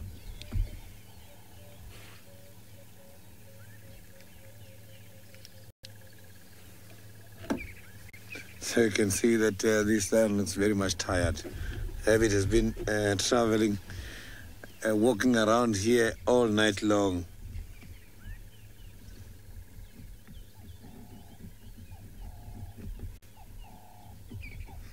And see, when the eyes are closed, you can see those false eyes on top of the normal eyes there. You can see those nice and brown dots which are similar to the eyes.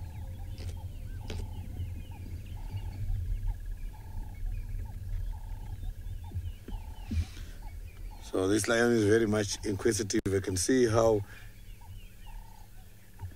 So indeed, this is quite a very beautiful cat.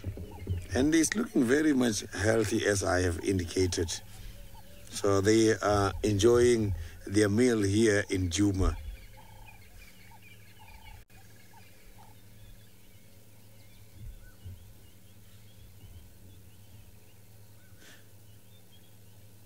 So you can see those beautiful whiskers there. And the tip of the nose is looking very much dark. You can see it means, yeah, it is an adult. Now it's time for grooming. Must be having a problem with some of the parasite.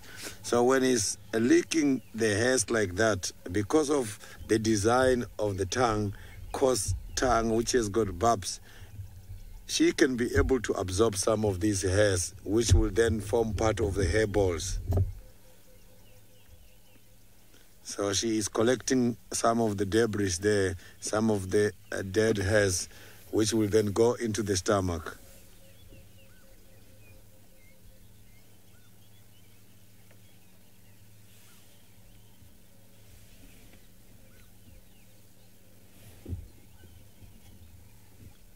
So we are very lucky to find this cat here because she is right at the border. So it can take her just a minute to go to the private concession side.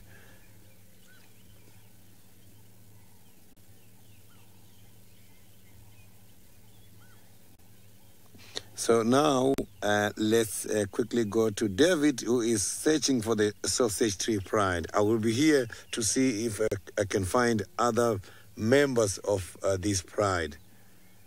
Well done, Sydney. At least you got a lioness and be able to identify it. And having myself seen males, it's good that you also saw the opposite sex and saw a girl. I decided to leave those boys there for one obvious reason. I mean, males are known just not going only flat, but just being there, you know, not much action, not much movement. Unlike the females, as much as also the females, there are times they can also decide to be lazy and sleepy. But knowing that the females here, or the females that I'm searching got cubs, that tells me it's a lot easier to have more fun or more action with the females than the males. And that's why I've decided to leave the males there. And I can tell you, I can do a half an hour loop in a few bushes here, and if I don't see anything, those males will be right there. They're not going anywhere.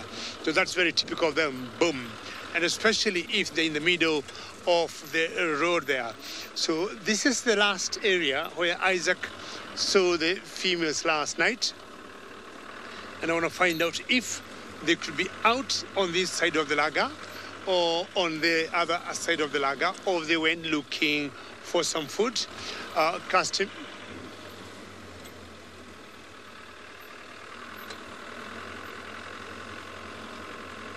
Firefly, you're wondering whether that cub, the smaller one, is in danger of being killed by the other cubs. Well, Castor, just hold on for like 30 seconds. I'm going in a small little drainage and I'll be out, and I'm sure Firefly, you're not going anywhere. I need to give you answer. 30 seconds. Shh.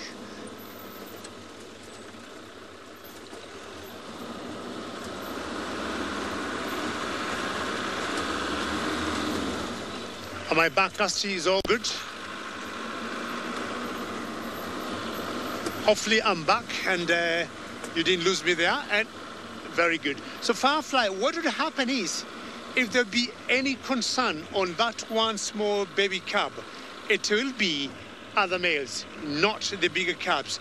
The bigger cubs will always accommodate their first cousins, and actually they help them to play and make sure they introduce them to the world. I think I've seen a female somewhere. So what would happen is, Firefly, before the current males that we have here, there's a female right there, I can see. Firefly, before the current males that are here took over, that we call the Oldonyo Pike. We saw one of them, I'm sure you saw it too. There was another coalition here that was called Kipuli. And Kipuli was pretty big male and had two youngsters. And I got a feeling that these two males took over, and Kipuli and his friends were through it. Let's first go very quickly to Sydney before I get you close to my lioness.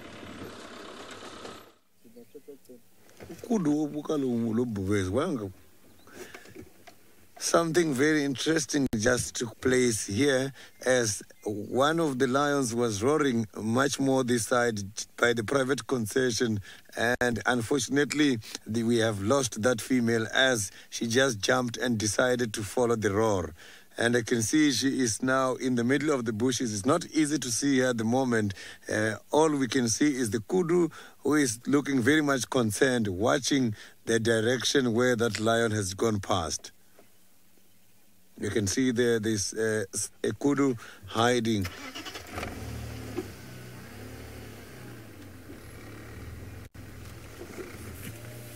So that lion was going very fast as she just responded to the roar and decided to run just by the other side. And unfortunately, we have lost the sighting. She just went deep into the thick bushes by the private area. So I'm just going to carry on now, looking and see if we can find the other interesting animals.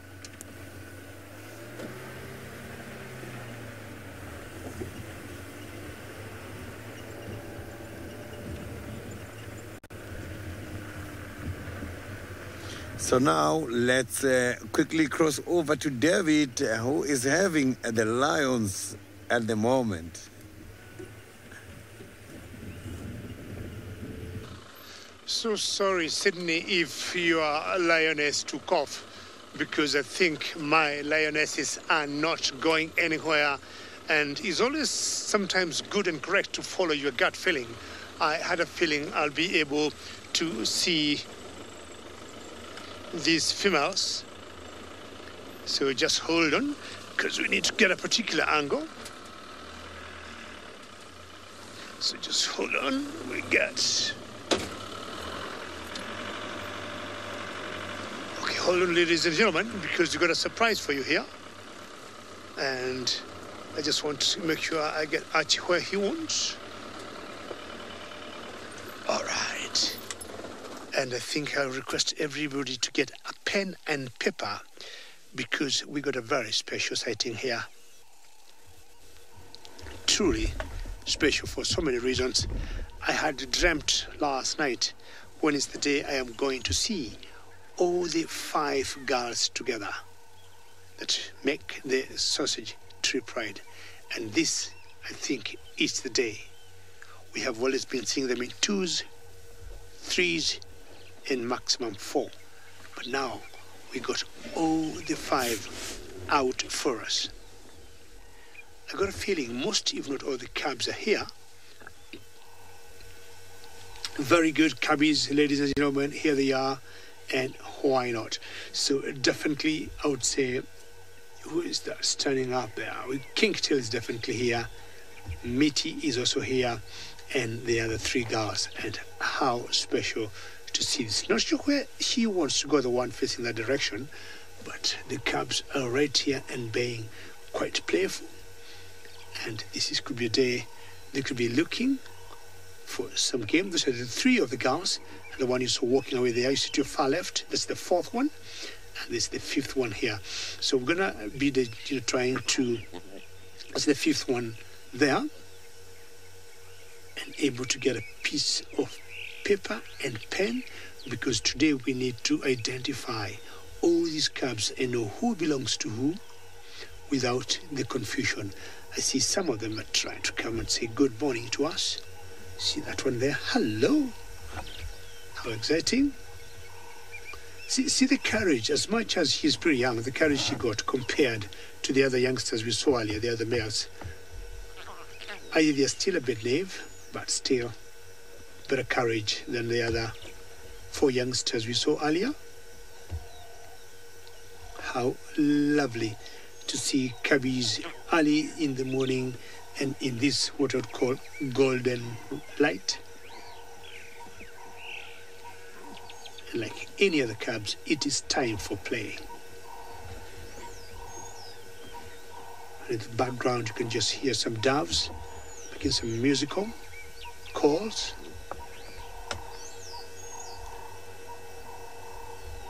Thank you very much. You're seeing they are all so very cute.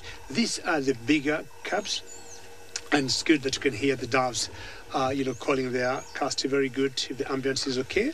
And these are 2 old cubs of one of the females, which are 6 months old, and there's one that's also close to their age. That's 5 months that belongs to the female called Limpy.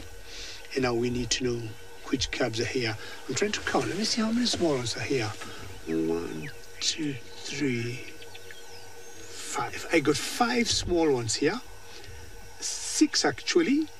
So we'll try and see whether they can get the smallest of them, or that the other day could not even walk, was walking, struggling to walk, very wobbly. And how cute is this to see the whole pride out for once. I don't remember the last time I saw the 5 females out together with all their cubs. This is a pretty special morning for me. And definitely she looks to be like the one who could be scanning or making a decision if a prey will show up. Where do we go? So the direction she's looking at, that's where they have the den. The one forest I was talking about before I went in that ditch where I thought I would lose my signal. In those trees there, they have 2 dens there, one for kingtail and the other one for meaty. What a beautiful light we got. Did you spot something? Very good light. It is still cool, and sometimes what they'll do, they'll just look around, scan, identify where the prey is. If they don't go for it now, later in the day or early in the evening, they, like we saw these buffaloes here, we saw this particular prey here, will be going for them. A bit of neck scratch there. They've always been able to scratch any part of their bodies apart from their backs. He got a mark there on the back, the one on the left, on the hindquarters.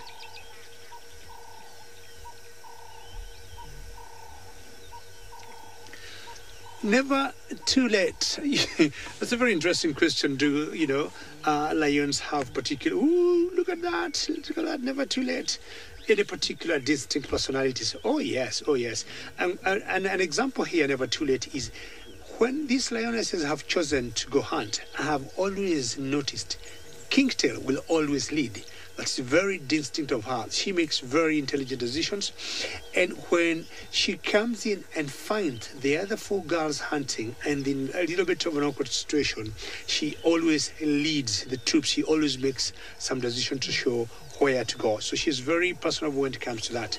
Mitty have a personality, for example, of wanting to go in, climbing trees, climbing rocks, going on top of Taman Mount. And this...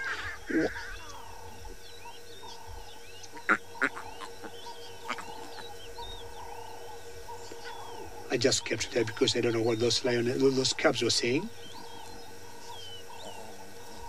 Excellent. So it's all playtime now, and that's exactly what goes on. So there's one particular one that I was saying that I'm not sure that she gave birth or not. She's always the slowest. When the rest of them move either back to the den or they're going for a hunt, she's always at the back. Then there's one more that has the 2 cubs. Anytime we get close to them, she'll always give us a very funny eye, The other 4 are always very fine. They'll walk next to the car. But that particular one, she never comes very close to us. So never too late. I mean, they all show different personalities.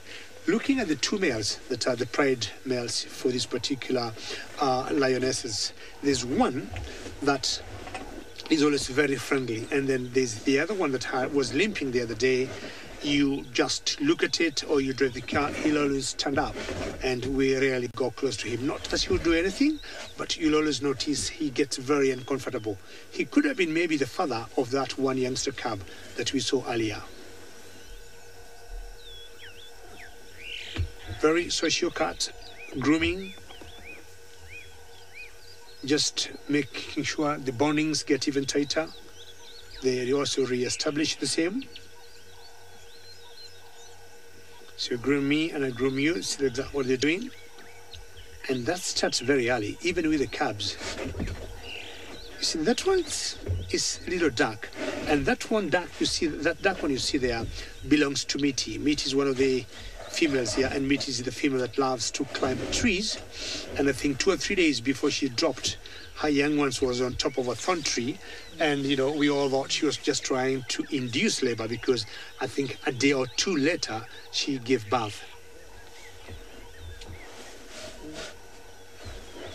How cool is this? So the cubs learn also very early that being socio is a big aspect for lions. And of course, in general, that's the biggest strength with lions. in numbers. So that dark one you see walking there belongs to Mitty, and I came to know her because she had disappeared for quite some time, for like 2 days, and then she was caught up. She rejoined the rest of the pride. I am not going anywhere because I need to watch these cats very closely, but I think Oli is out and about and would like to say hello to all of you.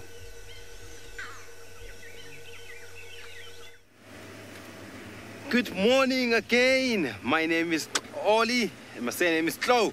Joining me behind the camera is still Seb from Gabon. We exchanged seats with Malum Steve. So what happened was we had a beautiful drone session, and then after that we saw an elephant, and then right after that we saw fresh tracks of a male leopard. We didn't know whether it's Hukumuri or Tingana, and then we didn't get lucky because we've tracked and followed those tracks, and they went far north, and then they've crossed. Seb, there's some tracks on the left there. Yo, let me go and... Hey. Right. Okay. Let me get a nice view for Seb. Is it good? Okay. I'll switch off. I'll be going out and see which animal they belong to. And after that, we've heard the lion roaring. We don't know where Sydney is because... Oh, Uncle Seb, I remember these ones. These are for a lion. A lion that was mating, and the lion that is injured with the hole on its head. These are the tracks I've tracked and followed with Trishala a day before yesterday while he was lying there. So these are not fresh. They look fresh because you can see the surface. It walked here just right after the rain, so that's why they look confusing. They're difficult, and you can see the color of this sand and the color of this track. It means they are old. So I will follow up on that call because we heard the lion roaring. I couldn't tell whether it's a female or male because I didn't spend a lot of time with the lions while roaring, so I can't tell the difference between roaring male or roaring female.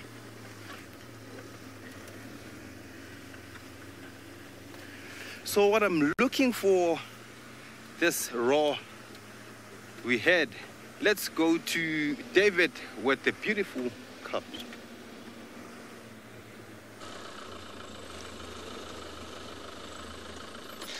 Well, Oli, it's very good. Sometimes out here we need to listen, and by listening, it's easy for us to look at things. I am not listening anything because I already got my lions, Oli, and let's have a look.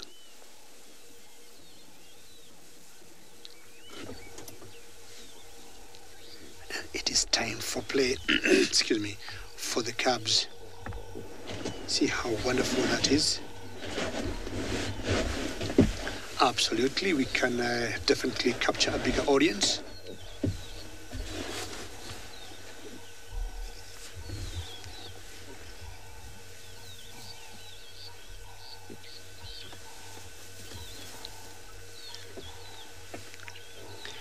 Hello, and jumbo everyone, and a very warm welcome to the Mara Triangle, where we are sitting with the Pride of Lions that we call the Sausage Tree. My name is David, and with me on camera is Archie, and we're very excited to have this particular scene that we'll show you in a couple of seconds, because it's a pride of 5 girls, and they have 5 cubs at the moment, while total cubs, including all the ages, are 7, and it could not be a better morning for me. We're in the Mara Triangle in Kenya, as I said earlier, and it's about 7:23 in the morning here, and we're doing what we call a sunrise safari drive. Just listen to them as they play.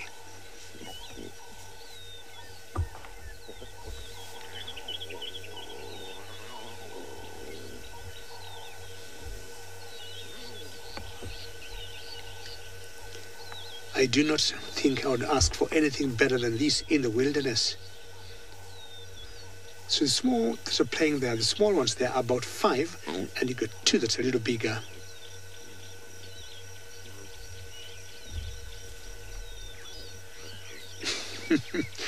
And by so doing, they strengthen their muscles. Sometimes you'll see them eating or cutting sticks and grass to sharpen or make the teeth much stronger. So that one that joined them is a little older than them. And we think we've got 3 different age groups here. We got one that is 5 months, bless you. One of the calves just had a sneeze. We have another 2 at about 6 months. And we got 4 that are about 6 weeks. And I think we got 3 that we think are barely 2 weeks. And 1 that we think is about 1 week old. Joel, thank you very much. You love that so much. And I'll tell you, this is what SafariLive is all about. We bring you to live safaris and show you the best game drives ever in the world.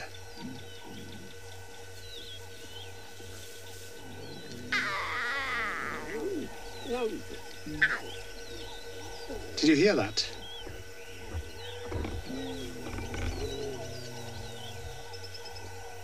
Fantastic. And of course, that is the cub asking mama for a bit of milk. Not sure she's interested at the moment, but there's a clear way of can we get a bit of breakfast? And mama say, no, we've got some other business to do. We need to look around. We need to either see whether we can get some food. Chris, on my way here, I'm not sure you were tuned in then, but another 1 mile from here, Chris. Chris, did you see that? 1 mile from here, I saw the male. So they come and they go. But I would say now, they're around. They never go very far. But what happens, Chris, we usually tend to see the females more than the males.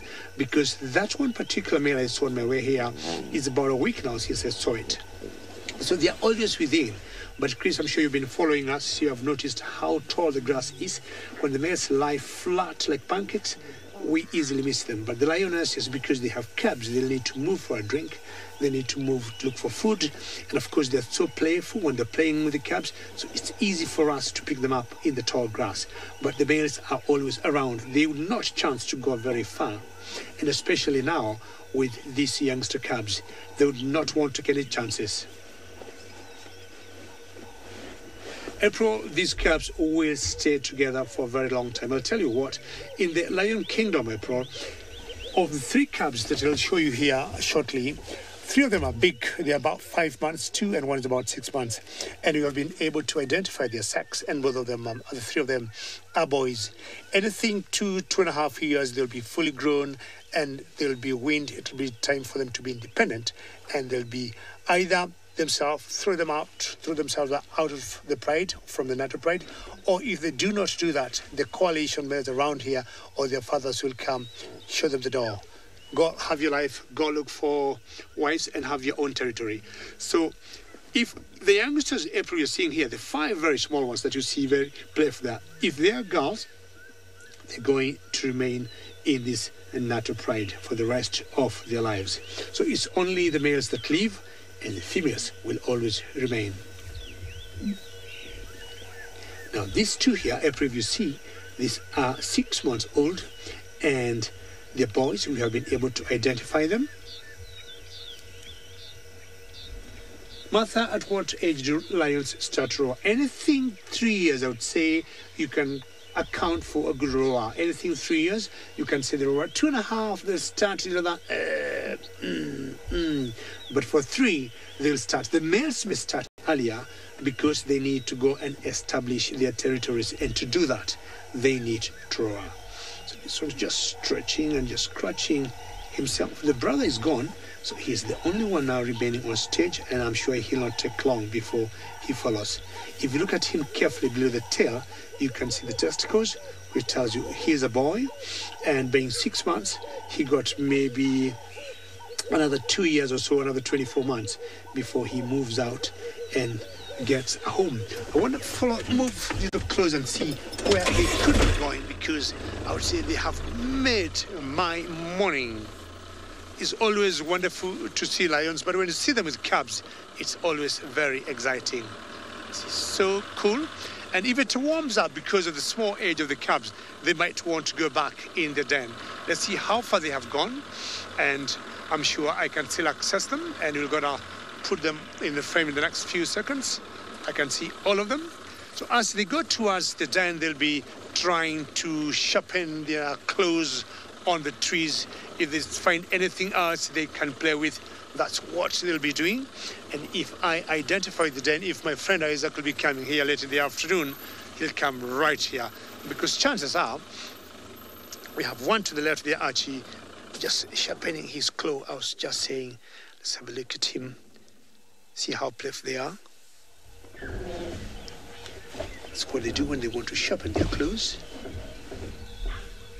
And he's going to be waiting for the brother to come and join. People have always said lions do not climb trees. Lions do climb trees. Jackie, all the way in Australia. Jackie, how nice. Look at that, Jackie. And I think, Jackie, they must have had you and they give you a small little show. Thank you, Jackie, for that great comment. Always keep watching, and I'm sure you know we'll always have two drives, one in the morning and one in the afternoon. And Jackie, for me, I'm always out here in this bush every day, Jackie. But I can tell you for a fact, I will never get bored. I don't remember the last time I saw this, Jackie. So you see why it's always fun. You'll never get tired. Every day you come out here in the bush is like opening a new page on an exciting book or a novel that you're reading. You want to know what happens to the next series, what happens to the character, or, you know, look at him. See the position he is in.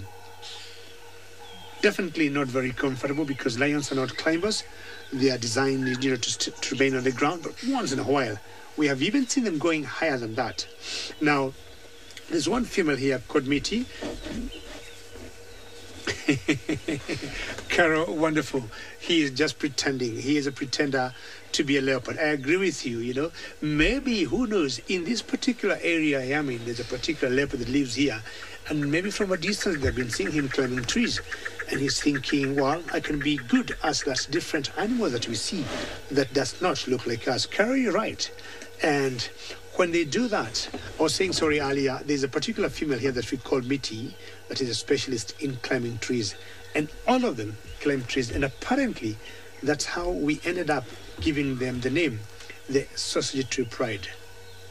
There's a particular tree here in the Mara Triangle that's called the Sausage Tree, and they love that tree. They love climbing it. So that's how they ended up getting that name. And the tree he is on is called Magic Ngware Tree.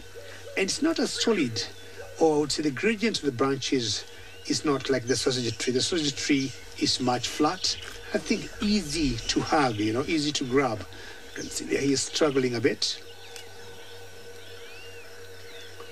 Hello, leopard pretender. Yeah, Carrie, you've really made me happy to call that little youngster there. He's a pretender. You better come down and follow the rest of the pride. I'm not coming down, he's telling me. Four-wheel drive in the reverse gear. I'm not sure how you have reverse gear in four-wheel drive.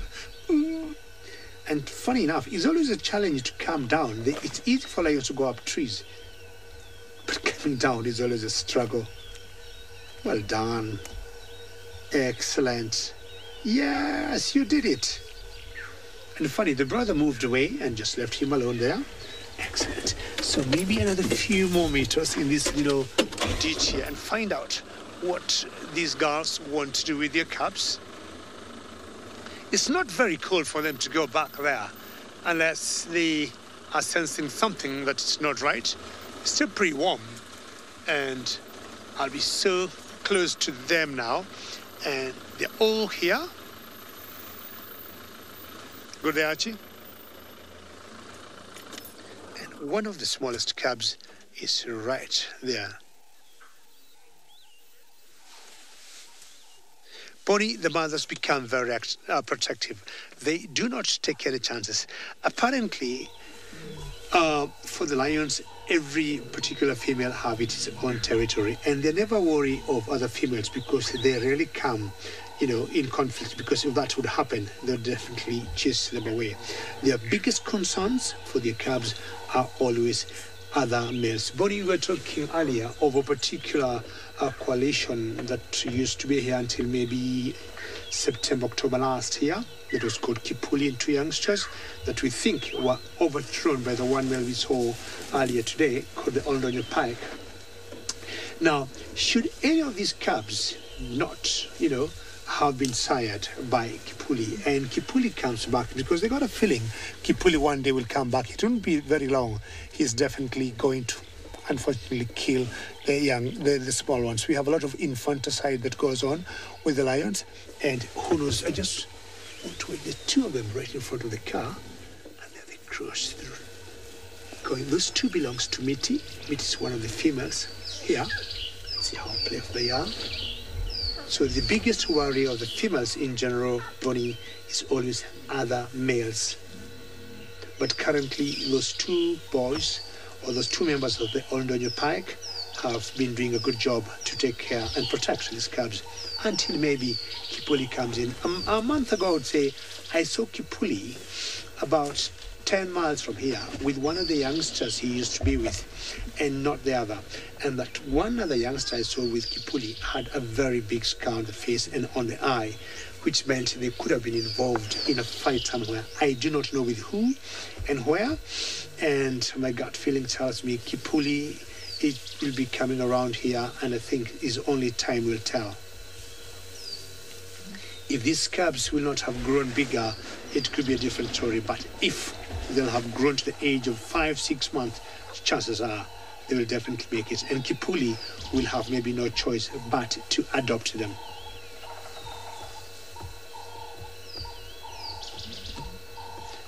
So around this particular area is where they have a den, and I'm sure they're going to be keeping warm. This has been a wonderful sighting for the morning. I couldn't, be happier than I am now. And what do you think of that? Beautiful, isn't it? I want to thank all of you, and on behalf of the camera operator with me this morning, Archie, and myself, David, thank you very much for watching. But keep looking. We might be sending you other notifications later. And for your regular viewers, and of course, even for you, keep watching on the YouTube channel, because we're not going anywhere. We'll give you one more look of those lionesses and the cubs. Thank you again, and goodbye.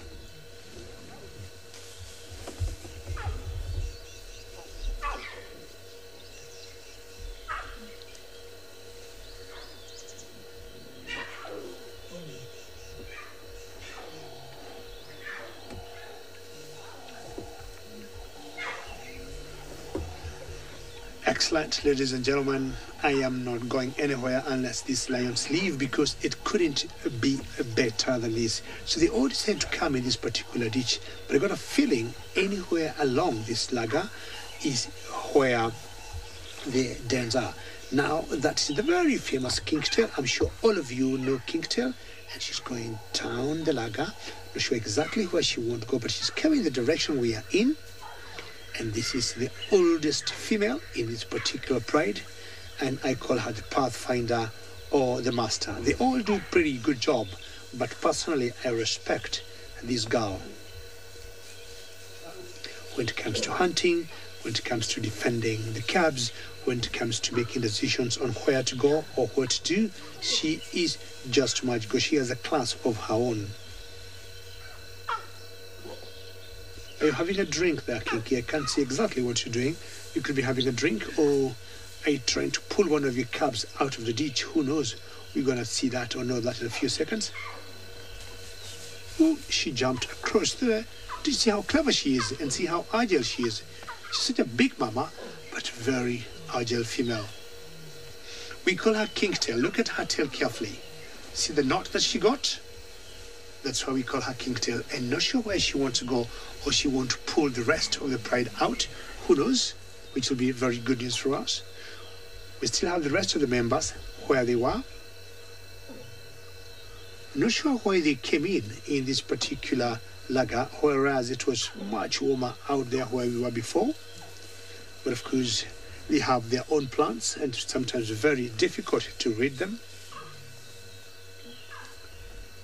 Hello. I really want to see Mitty. Are you calling?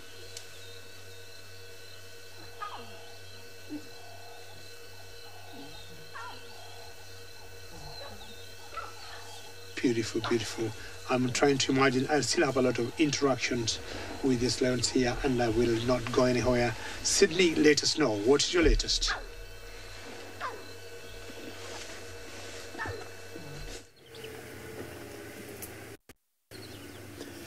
I am just now following a call from the squirrel. There's a squirrel which is making quite a lot of noise somewhere here. Oh, the squirrel is against the gymnogene. I can see right there. Oh, that gymnogene is gone. It has gone towards that side. You can see there's also other apologies for that electric pole, but I can see that those squirrels were against the gymnogene, the African area hawk, one of the big birds here. So I thought it was a leopard.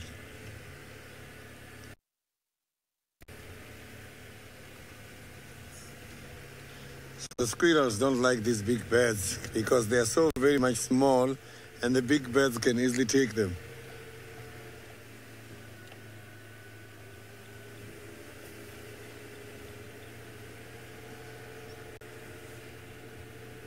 So at the beginning, I was informed by the impalas because the impalas heard the squirrel and they were looking at that side. Then I went to check.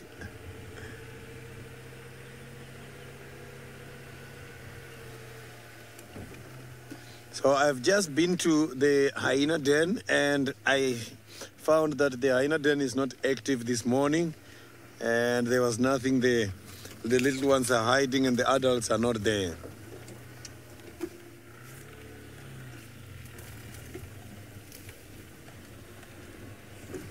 So I have not yet picked up any tracks of the leopards. I can only see the hyenas tracks going everywhere.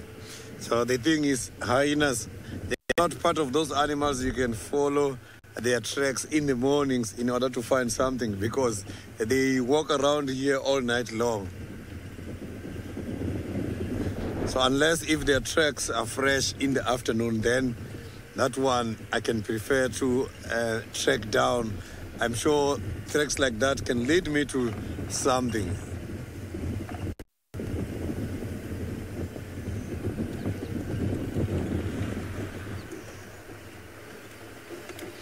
So the elephant has been here as well. I can see there's some tree branches lying down here on the road. So let's quickly go to Koli, who is also out on a drive now. Solomon, welcome back once more. So I found something interesting, and I didn't find the lions that were roaring. So, but I had something interesting from the camp because I saw this thing, this something like a cocoon. So I've asked Uncle Steve that I have to open this thing or not because it will look bad if I just open it. I have to ask for permission because that cocoon, I don't think it was going to survive because an animal like an antelope was feeding, so it fed on this tree, not the tree, this plant, and then it took off the host plant. So that cocoon fell off. So I think I still have that cocoon. Let me check for that cocoon. Yeah. Uncle Zeb? Yes, this one. Here's a cocoon here. So I need to see what's inside there because I hardly see these things. It's so rare for me to see what's inside there. So will you allow me to open this? It's probably going to die, eh? Anyway. It's probably going to die, I think. One of us, Steve said so. So let's open it and see what's inside here.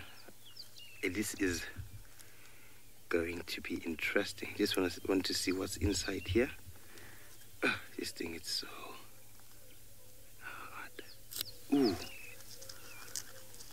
Let's see what's inside here. I don't know what this cocoon belonged to, but look.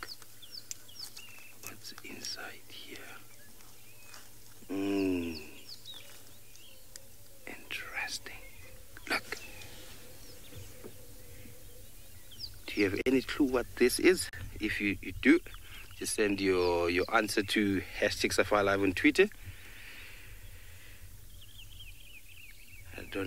It's my first time seeing such a thing. But this looks awesome. This is amazing. Any clue, Madam Steve? It's probably a butterfly. Because you can see the horse plant is dead. I think this one's probably going to die also. But this... All in the name of science. Eh? This is indeed magic. So let's proceed, Malum. Moth, butterfly. I think it was a butterfly. Because, butterflies, they build chrysalis, and then the moth, they create cocoons. So I don't really know what this is, but maybe it was going to be a butterfly. Let me take I will ask Uncle Steph, because I think he's...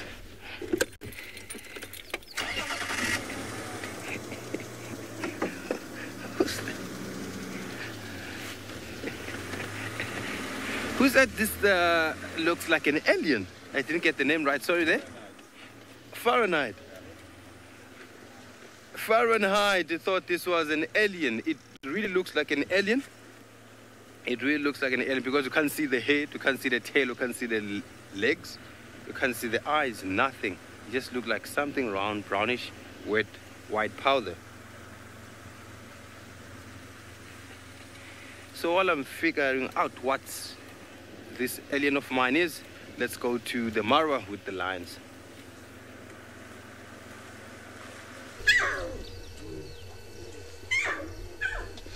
Well, I'm sure you'll have a plan very quickly, Ollie, because here my day is just getting better and better. Now, the two lionesses there, what they're doing, they have put their cubs in such an awkward situation. They walked through a stream of water, and they're like asking the cubs, can you do the same? So 3 have made it, or rather 4 have made it, and you got 2 that are struggling in the water. Can you just listen? Sorry about my head. 2 have made it.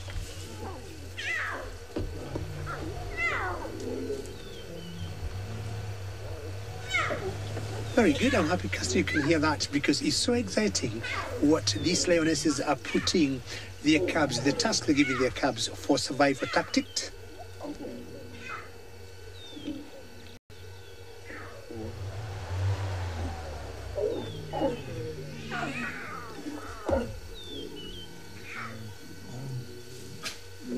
Wow, can you hear that?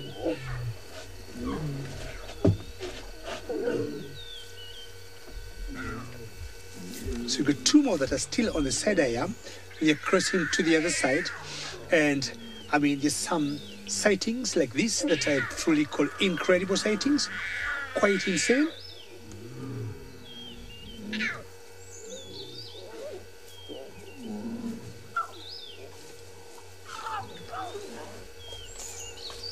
That cub that's running there belongs to Meaty, and Meaty is about the head. My head is the one just passing us on the left. Just listen to them.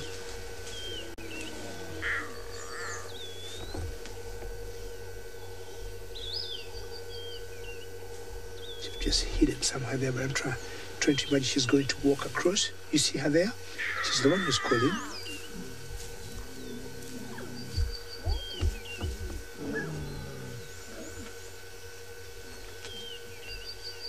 They tend like to growl, the females, when they call their cubs. They're not as loud as these tiny cubs here. Again, excuse me over my head. So that one is the 2 last ones that made it. See, they're full of water because a bit of muddy water they came through. Of course, one of them is much later than the other. These 2 are now just struggling to go uphill there and fight. The bigger one is not helping this one. They're just making her life more difficult to go uphill there. So this should be 6-wheel drive instead of the 4-wheel drive. That's cool. Now, that's where the water is. So they go in there, then they swim through the water. But this one,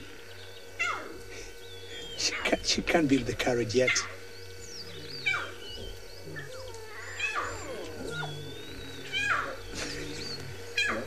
Come help. Please help. Okay, the mother will give a push. How cool is this? This is wonderful. The mother have thought, okay, you can make it, I'll give you a hand. How beautiful. How insane is this? Come on, did you put her in the water?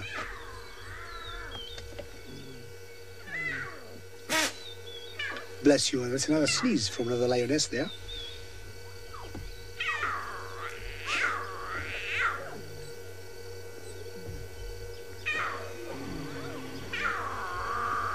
I'm just trying to keep quiet for you to get all those calls of those cubs.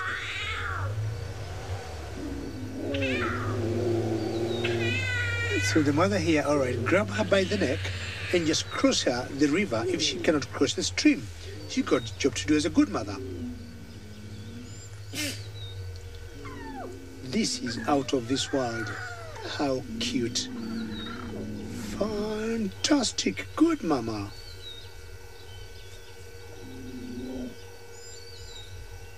Well, you didn't do much. This is so cool.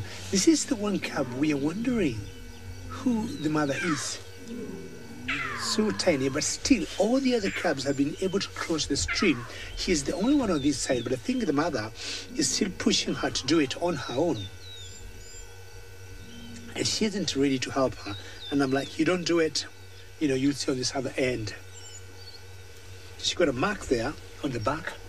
It could be a natural wound, or it could be a teeth mark, maybe the other females, or sometimes when they mate, with lions, they get bitten as much as by the neck, or even sometimes they have little issues with males, and they'll have little scuffles for a couple of seconds.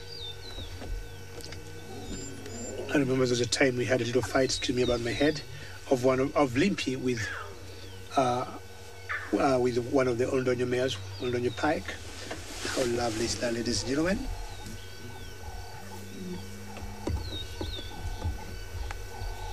Courtney, thank you so very much. And I can tell you, you are not alone. David is with you, and you're saying this is the best sighting you have ever seen. These things, Courtney, comes once in a while, once in a blue moon. As I said earlier, I'm not sure whether you were with me before, it's long since I saw all the 5 girls together with all their cubs out. This is the day. Hopefully, Courtney, you'll keep watching to the very end. You see now they're full of mud because, of course, it's murky water. It's not water that is flowing, so they have all been swimming in mud. And what they have done, they've gone across to the other side. So, let me go this way. Have one more quick look right there, because there's one that is still like either struggling in the water there, and I'm sure you can see the one on the left there.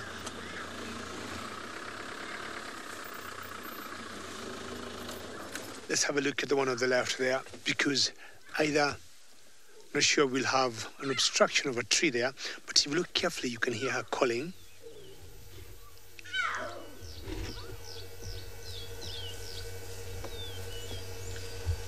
She's going in the wrong direction, because that is the mother there.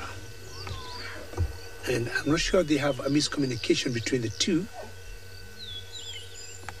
So they have crossed the laga, and there's one, this is fully grown cub here, and she's like, what can I do to my cousin? It's about 5 months old, and up she goes. They definitely have to help this small one here, because everybody else is on the other side of the laga or the ditch, or call it a drainage area, but this particular one have remained behind. And somehow I got a feeling she must be given a hand to cross. She can't do it on her own.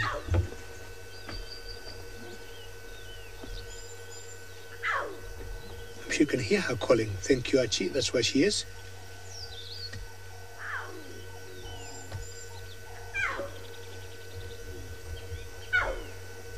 All right, coming backwards again to the same spot they started. But there's nothing to worry. One thing I know for a fact, the mother definitely come for her.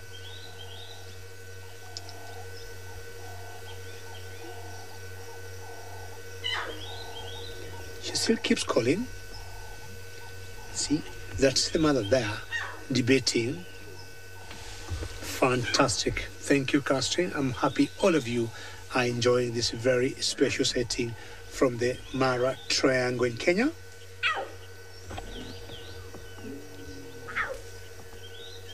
Come on, I'm cheering you up. Go join the mother. Go crush like everybody else did. You can do it.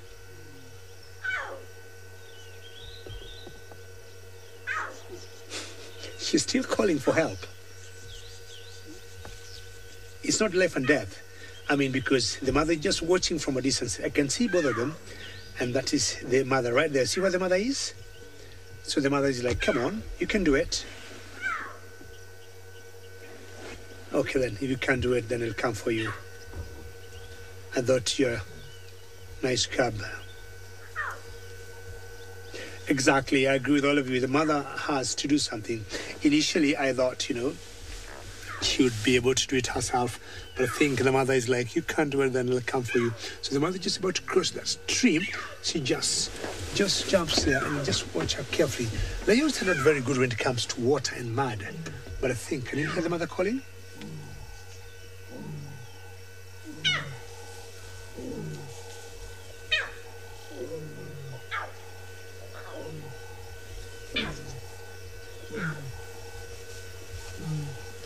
Very good reunion there. So the mother is looking for an alternative route to help the cub cross the stream. I think she still thinks that the cub should do it on her own. So that's why maybe they're looking for an easy route. And how cool was that, eh? So it's also time for us now to move around because they've all crossed on the other side of the lager. So we're going to take a very huge loop, go around and see where they're going to catch up with them on the other side.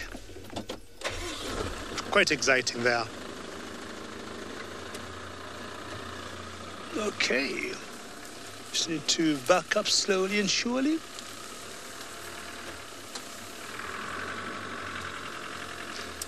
Excellent. So we're going to go around, so they're going to kind of catch up with them again. But let's go back to Juma, to Oli.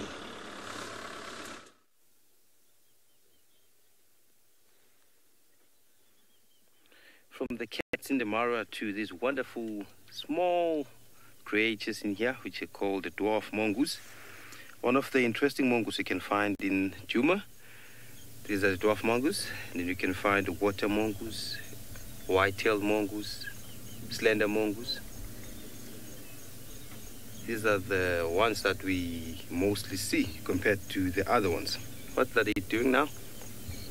They are basking.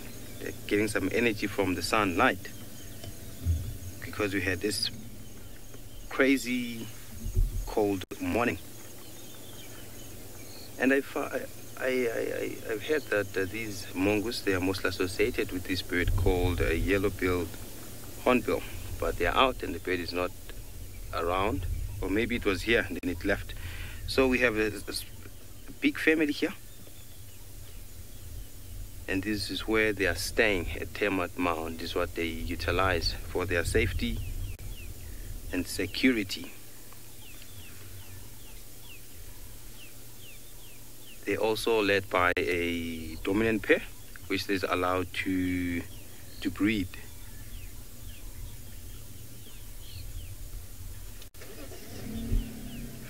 Zephyr, this is your favorite animal. Yes, indeed, it is also my favorite animal because they have this incredible lifestyle. You can see now they don't sit still. They just jump all over the place. And these two that went in there, they were busy. I thought they were mating or they were fighting or they were playing. They're always curious and look at their head. They're always alert. They won't leave this place unless they feel safe enough to go away from the den. Hello, how are you? Nice ears there. And these guys have heard that they can kill a snake, and even venomous snakes. They can attack it and kill it. They're vicious, these guys. They're strong. although they look so small, but in a mob, then they can kill crazy things that you can't even believe. You have the small one there, and they are killed together just to get the warmth from the sunlight and from the body heat. Most of the time you see the birds, like the mouse birds, they stay together, stay close together to warm themselves up. That's what is happening here. And these ones are one of the carnivores you can get around here. And they are not, you can see they're active, but they are not good tree climbers. They are very well terrestrial animals.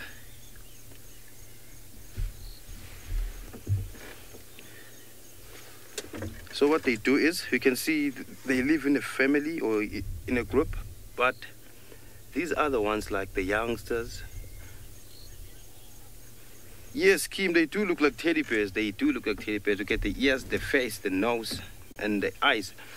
So what they do is, these ones we see here, the small ones, the young ones that they run around here, they are not allowed to mate. They are only in this group to help taking care of their siblings, like their sisters, their brothers. And they are mostly all related, these guys you can see over here. So they're on top of a termite mound and trying to scan around for safety. And for them, they have to make sure that it's more safe, because you can see we have long grasses around here. Mostly after the rain, these grasses went longer and longer than expected.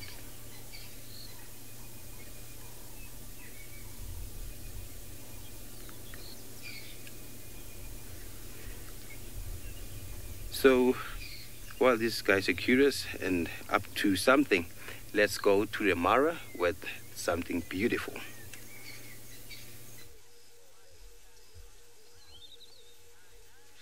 Well, Oli, not sure you had some dwarf mungus, which could be some of our smallest carnivores that we got in the world or in Africa. Our large carnivores here in Africa are scanning for food, and you can see they have taken a vantage point on a termite mound, excuse me, just to look in the grass of the Mara Triangle through the savannah is where anything standing out, and I would say like a buffalo from a distance or a giraffe from a distance or even an eland, they would be thinking of. So such vantage points are always taken advantage of to see if they could see anything. But in the meantime, the cubs followed them closely and they decided to rest on the road, and this is becoming even better for me. Look at that. I'm not sure whether to call this a kindergarten. Here in Kenya we say, or we talk more of nursery schools than kindergartens, but I would say this could be a typical example of a nursery school, with one of the caretakers or one of the teachers or the tutors there looking at those kids or at those cubs, seeing whether they're doing the right things.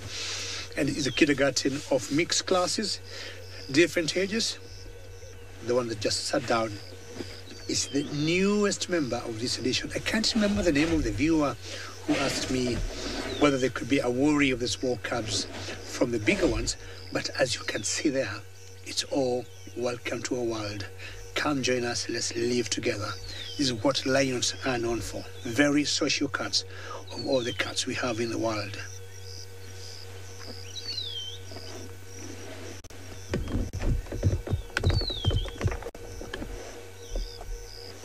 Very good question. We still have one cub that's missing.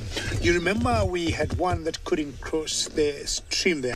So she hasn't joined us yet. But I got a feeling once she is able to help her to cross, they'll definitely be here together. But as it is now, she hasn't arrived as yet. It won't be long before I would say both of them are here. how tiny. The one that's just sitting, looking at us. If I'm not wrong, it's the smallest of all these cubs, and she is the newest addition. That's why she's like, David, what do you think you're made of? Is that an animal? Is it a car? What is that? Look at how she's looking at us. One is holding a stick, running away with the stick, and just being silly. You know, at this age, they're full of nonsense. Just being playful with each other. Any grass they pick, any stick, they'll just be playing with it. But this one here is still very curious to find out who we are. Absolutely, it could be wonderful to have a bigger, audience with such a great setting because they're all out in the open.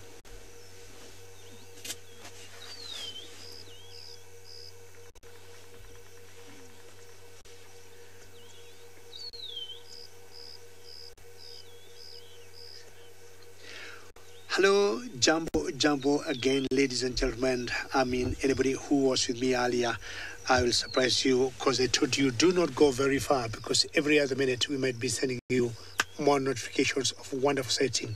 We had a great, experience before with the Lions Cubs here in the Mara Triangle of Kenya, but now they have come out in the road and I thought, why don't you show them again? My name is David and with me is Archie. And look at that. They decided to come from where they were in the bushes and they're right in the middle of the road. And it couldn't be a better, super special sighting than this. I've been trying to count them. Let's see. 1, 2, 3, 4, 5, 6, 7. Are they 7 or 8? Wow, that kind of number there. I think I'm counting 7 at the moment. And if you look at them carefully, they are all of different ages. The oldest 6 months, 5 months, a month and a half, and going to about 6. And that's one of the 6 weeks rather. That's one of the mothers who is just keeping an eye on this particular cubs playing in the road. She's just being watchful and it's saying, keep playing, strengthen your muscles. One day you'll be on your own. Saying on your own, I mean the males, because any female in this particular group of cubs will remain in the NATO group. Females normally do not leave the the lion's family. It's only the males that will always head out at the age of about 2.5 years old. See, the tiniest one is the one in the middle there, and just following in the back, coming to play with the rest of the cubs. So as you said, this is adorable. I mean, I could not ask for a better word. And maybe I'll always request you, just send me one word, just send me one tweet word, one way, #SafariLive, on what you think of this. I already got one from Suzu said, this is adorable. I mean, I could spend the next 5 hours here, so long as these cubs remain on the road. Just let me know, in one word, what do you think of this very special sighting.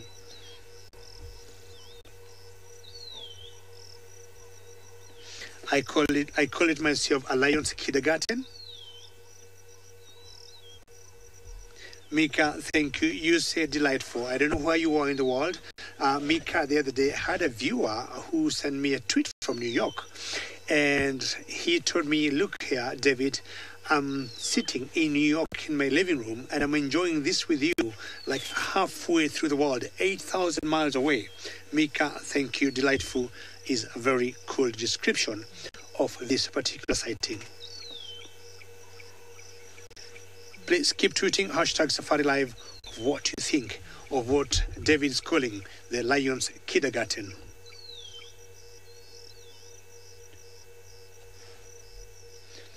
Kirsty, I think I might be right. I'm counting 7. Hopefully the sun is just right on my eyes, but hopefully we got 7 there.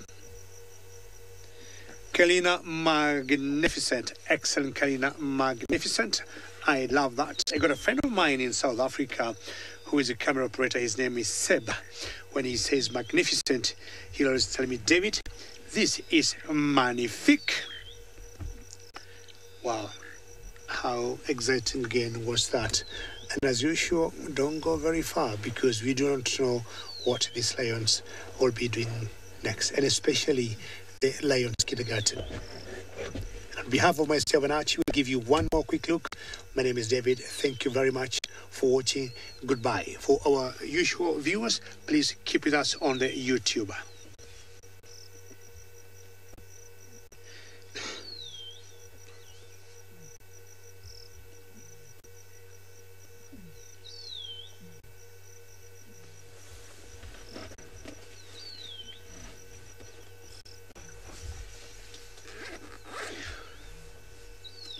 Welcome back, ladies and gentlemen, and things are getting better and better here with every 1 second, and these cabs are playing.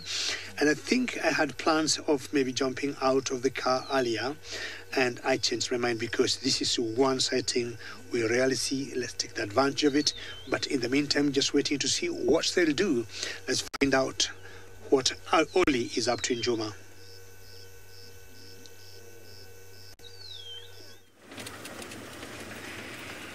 So what the cutest thing to look at? I'm just asking myself that what is the cutest thing you can tell between the mongoose or a baby mongoose or a lion cub? But for me, I'll go for both because they all look good. They all look cute and pretty. So I'm still driving around, hoping to find tracks of any cat. We've heard that Sydney found lions. And we're hoping to find any spotted cat. But the substrate is so difficult because we had rains and now the sun is out. The substrate is very hot and difficult to track. Oh, sorry. So about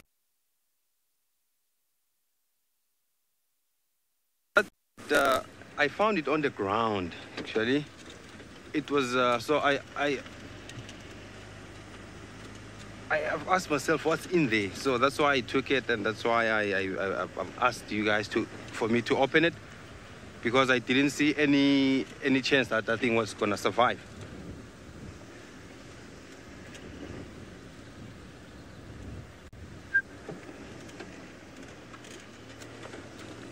So what's so interesting about that thing, it's, I don't know whether it's a moth or a butterfly. But what's so really interesting is their life cycle, because how they change from a caterpillar or larva to a pupa. I've seen that with this monarch larvae. It was changing into it was pupating, I can say. So I saw it happening. It hung itself onto a host plant, and then it changed. That thing, it took about 45 minutes. And I've posted that on my Instagram page. And it was so beautiful. It was my first time seeing such a thing.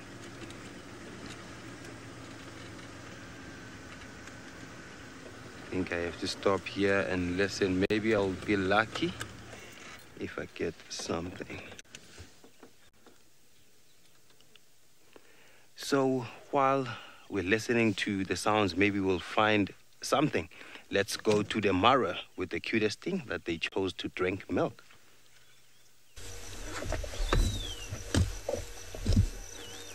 Well, Oli, keep listening because some of those bad calls might turn out to be some nice alarms, so you never know. And this morning you might end up seeing Tingana. Now, the two lionesses here are still scanning in the savannah, and what they want to do is to see if they could be lucky and spot something. For those of you who could be joining us now, we're in the Mara Triangle in Kenya, and we got a pride of lions here that we call the Sausage Tree Pride. Sausage Tree Pride because they love climbing particular trees, and that one particular tree among, is called the Sausage Tree. We got them on the road now, and we got a few cubs that are just laying on the road and enjoying a bit of vitamin D. They love climbing different types of trees, but that particular one, that's called the Sausage Tree, is their favorite.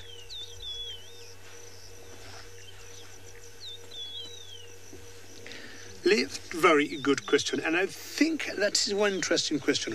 What would happen is, it's very difficult. In general, the males are much larger, much stronger than females. I have seen once in a while, in this particular pride, there's one female that's called Limpy. She limps as she walks, that's why she has that name. And there's a time I saw she had two cubs initially. Now she got one surviving cub. And there's one time I saw that cub being very close to one of the males that is in charge here. And she wasn't very happy, and she went and growled at that particular male. And that male, of course, swapped and slapped her, and she fell down. Of course, she took her cub away. In general, it's not easy. The males are stronger and they are larger. Of course, I would say they're normally not very happy. They'll try to do what they can, but unfortunately, they cannot fight back those strong, large males.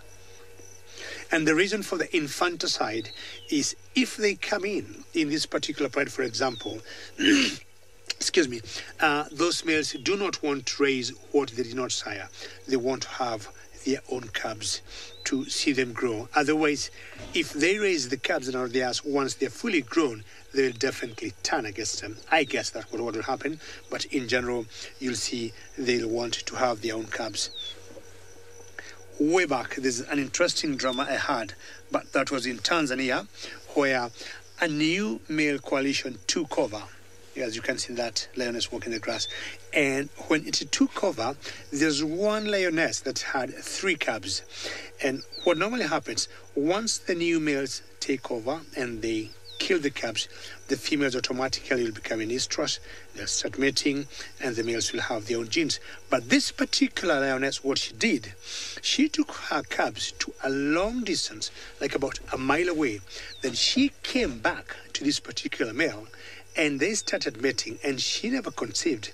So what would happen, because when they met, the male sometimes occasionally get a little tired, they'll have a little nap. She would very quickly sneak to the cubs, go circle them, and come right back. And I followed that story with a friend of mine who was based in that particular area. It's an area called Ndutu, near Serengeti, between Serengeti National Park and Ngorongoro. And he told me those 3 cubs made it. That was very special and very clever of that female. But in normal circumstances, they do not fight the males. It's time to move again, and ideally I got a feeling they need to get some food for themselves, and a big meal. I'm talking of either a buffalo or something, because the 5 girls, 10 cubs, yeah, they need to get some big meal. This is one of either the 5-month-old, the 6-month-old cub, and I think these ones have seen the light of the day. They will definitely make it. My only little concern are those ones that are still below 2 months. So they'll always walk, stop, take an vantage point, scan around, and these cats, they can see a long, long way.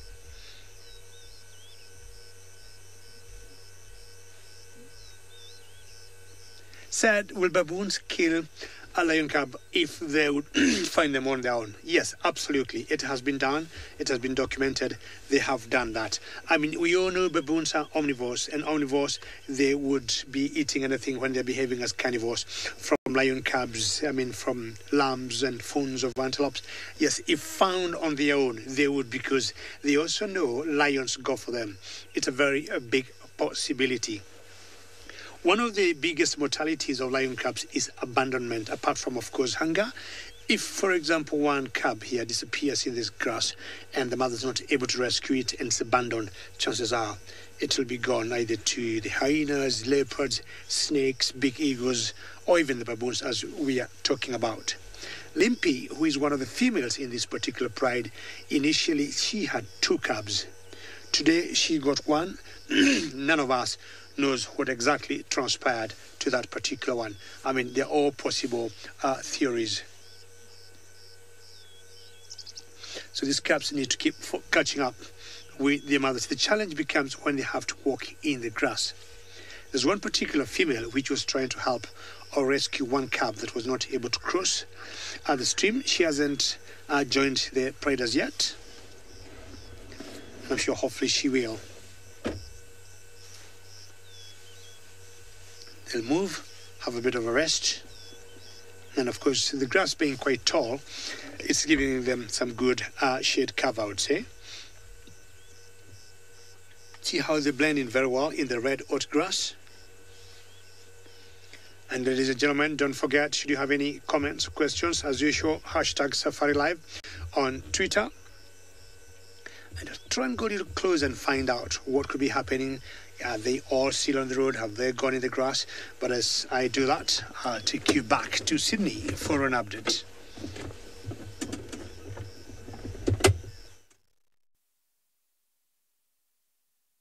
Now trying to pick up the whereabouts of Tingana, as I saw the tracks earlier on and I've been checking around here, but I cannot find him. It looks like he's somewhere in this block between the Tree House Dam and the Twins Dam Road. The tracks were very much fresh. I have just missed him somewhere. But I'm doing my final round now here of checking.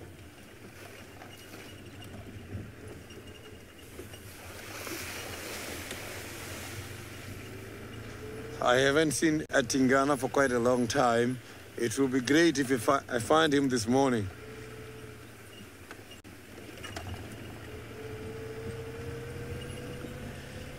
Nazi, I didn't copy your question nicely. If you can repeat that.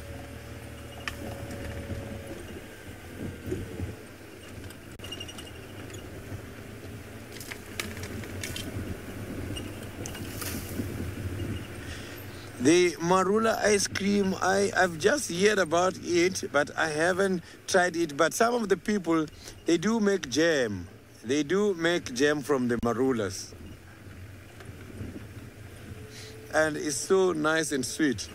I did make some amarula beer 2 days ago, and we started drinking yesterday, and we still have much left. So, but it's still on a sweet stage before it gets very sour, because when it's sour, it's too strong for me. So only Senzo is the one who is interested too much when it's too strong. So at this stage, it's still nice and sweet.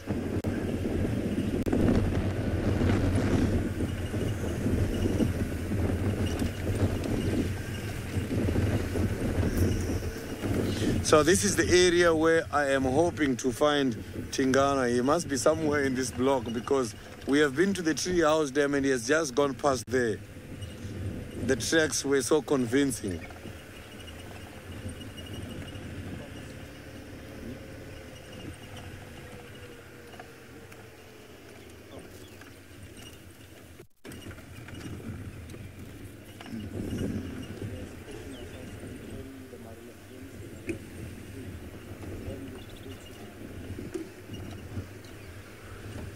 Yeah, maybe here I might pick up the tracks again.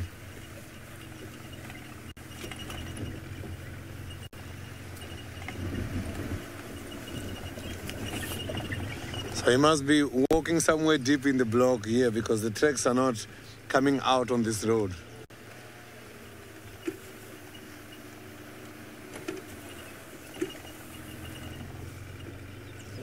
Maybe he's somewhere on top of the termite mounds here in the middle of this area.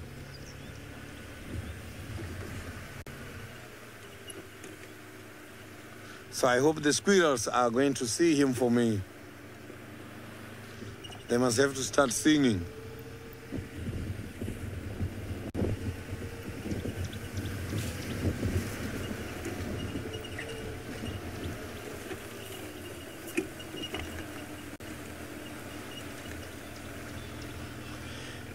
The big cats, they have got to every time get rid of the hairballs. But to get rid of these hairballs, they must have to do something before. Normally, yes, you will see the lot of hairs here that are coming out of the stomach.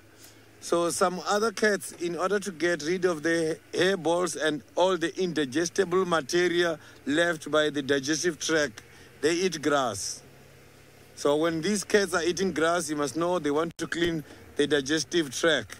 That is, it includes the hairballs as well.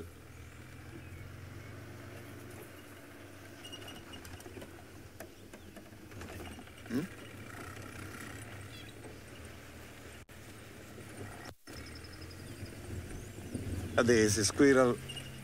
There's a squirrel calling here. Maybe the squirrel has got good news for us somewhere here. So now, let's quickly go to David.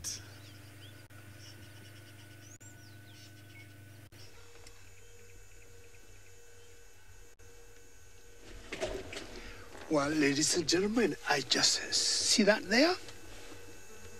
I would want to give you a small little quiz for the morning before we end the show. And you tell me which raptor that is. I'll only give you one clue and tell you it's an eagle and it is a juvenile eagle. He got all the signs to tell you who do you think that is. Hashtag SafariLive on Twitter. And one more other clue. He is, or she is, the largest eagle we got in Africa. I'm sure you have enough clues to tell me who that is. Little small crest behind his or her head. You can see the primary or the feathers, how different they were. She was perched on the ground and she just flew up there. I'm not sure that she was hunting something, but I'm sure you can have an idea. Brian and Sandy, very well done. Congratulations. And it's a mature eagle. Very well done. I'm sure you've been following us. You have always been putting ticks on your bad list. Yes, that's a juvenile mature eagle. Many thanks for identifying her 100% correct. Well done. So I want to leave her now because I want to find out where my lions have gone. But initially I saw her on the ground and I was wondering, who she is and what exactly she was doing there. So we're going to follow those lions and find out where they have gone, because I can see them on a distance, and nothing wrong as watching an eagle, but why not the lions that are always more appealing, and especially now when they have the cubs. So let's take a route here, because it's still on the road. Here we go. They're still on the road, so we want to do a big loop and see whether we can see them coming towards us. You can see the tall grass that we call the red oat grass, and it's full of dew because we're having showers almost every other afternoon for the last 1 week as we prepare for the long rains to come. Maybe in the next 2 weeks, March, I guess. And then the long rains will take us until about June or July. This grass that you see here, come June or July, will be that high. And the other day I was able to jump out of the car and we saw this grass was about 4-5 feet high. In that particular spot I was, but I'm imagining with the rains continuing, it will continue growing much higher. Wonderful light, very cool breeze out here. And this is what makes us want to stay here for hours and hours without leaving this beautiful wilderness. Oh yes, I agree with all of you. It's been a fantastic morning, watching all these cubs. These girls have given us such a good show, and I cannot thank them enough. There are certain days we come and things don't work out very well. There are certain days we come and things are just super good. And I think the cabs are somewhere on the road. So let's see if we can get a place to get back to the road, because that's where the cabs are. Hoo-hoo. Slowly and surely you're going to make it. Okay. Kito, just need to move. Oops, sorry, Archie. That's good for you. Okay, I've given Archie a very awkward angle, but I'm sure he's such a professional. He'll be able to give us all what we need to complete our lovely morning here in the Mara Triangle in Kenya. This is definitely a mission for food, and you can see different sizes of cubs. That's one of the mothers. I'm guessing that could be Mitty, and Mitty got 4 cubs. That's her name. And the direction they're looking into, they could possibly be looking for buffaloes to make their either early breakfast or lunch. Well, ladies and gentlemen, sometimes it's always very difficult for us to say goodbye, but We have a local saying in my village, if you don't say goodbye, you won't say welcome. If you don't go, you don't come. I don't know where that saying came from, but both from South Africa. Let me just do one more quick move upright. And Archie, tell me when to stop. That's good. And on behalf of my friends, all my colleagues, guide in South Africa, Ollie and Vov, Sydney did a very, very good job here in the Mara Triangle. I think we had a lovely morning. We thank all of you, and hopefully we'll be seeing you again this afternoon. From all of us, thank you and have a good one.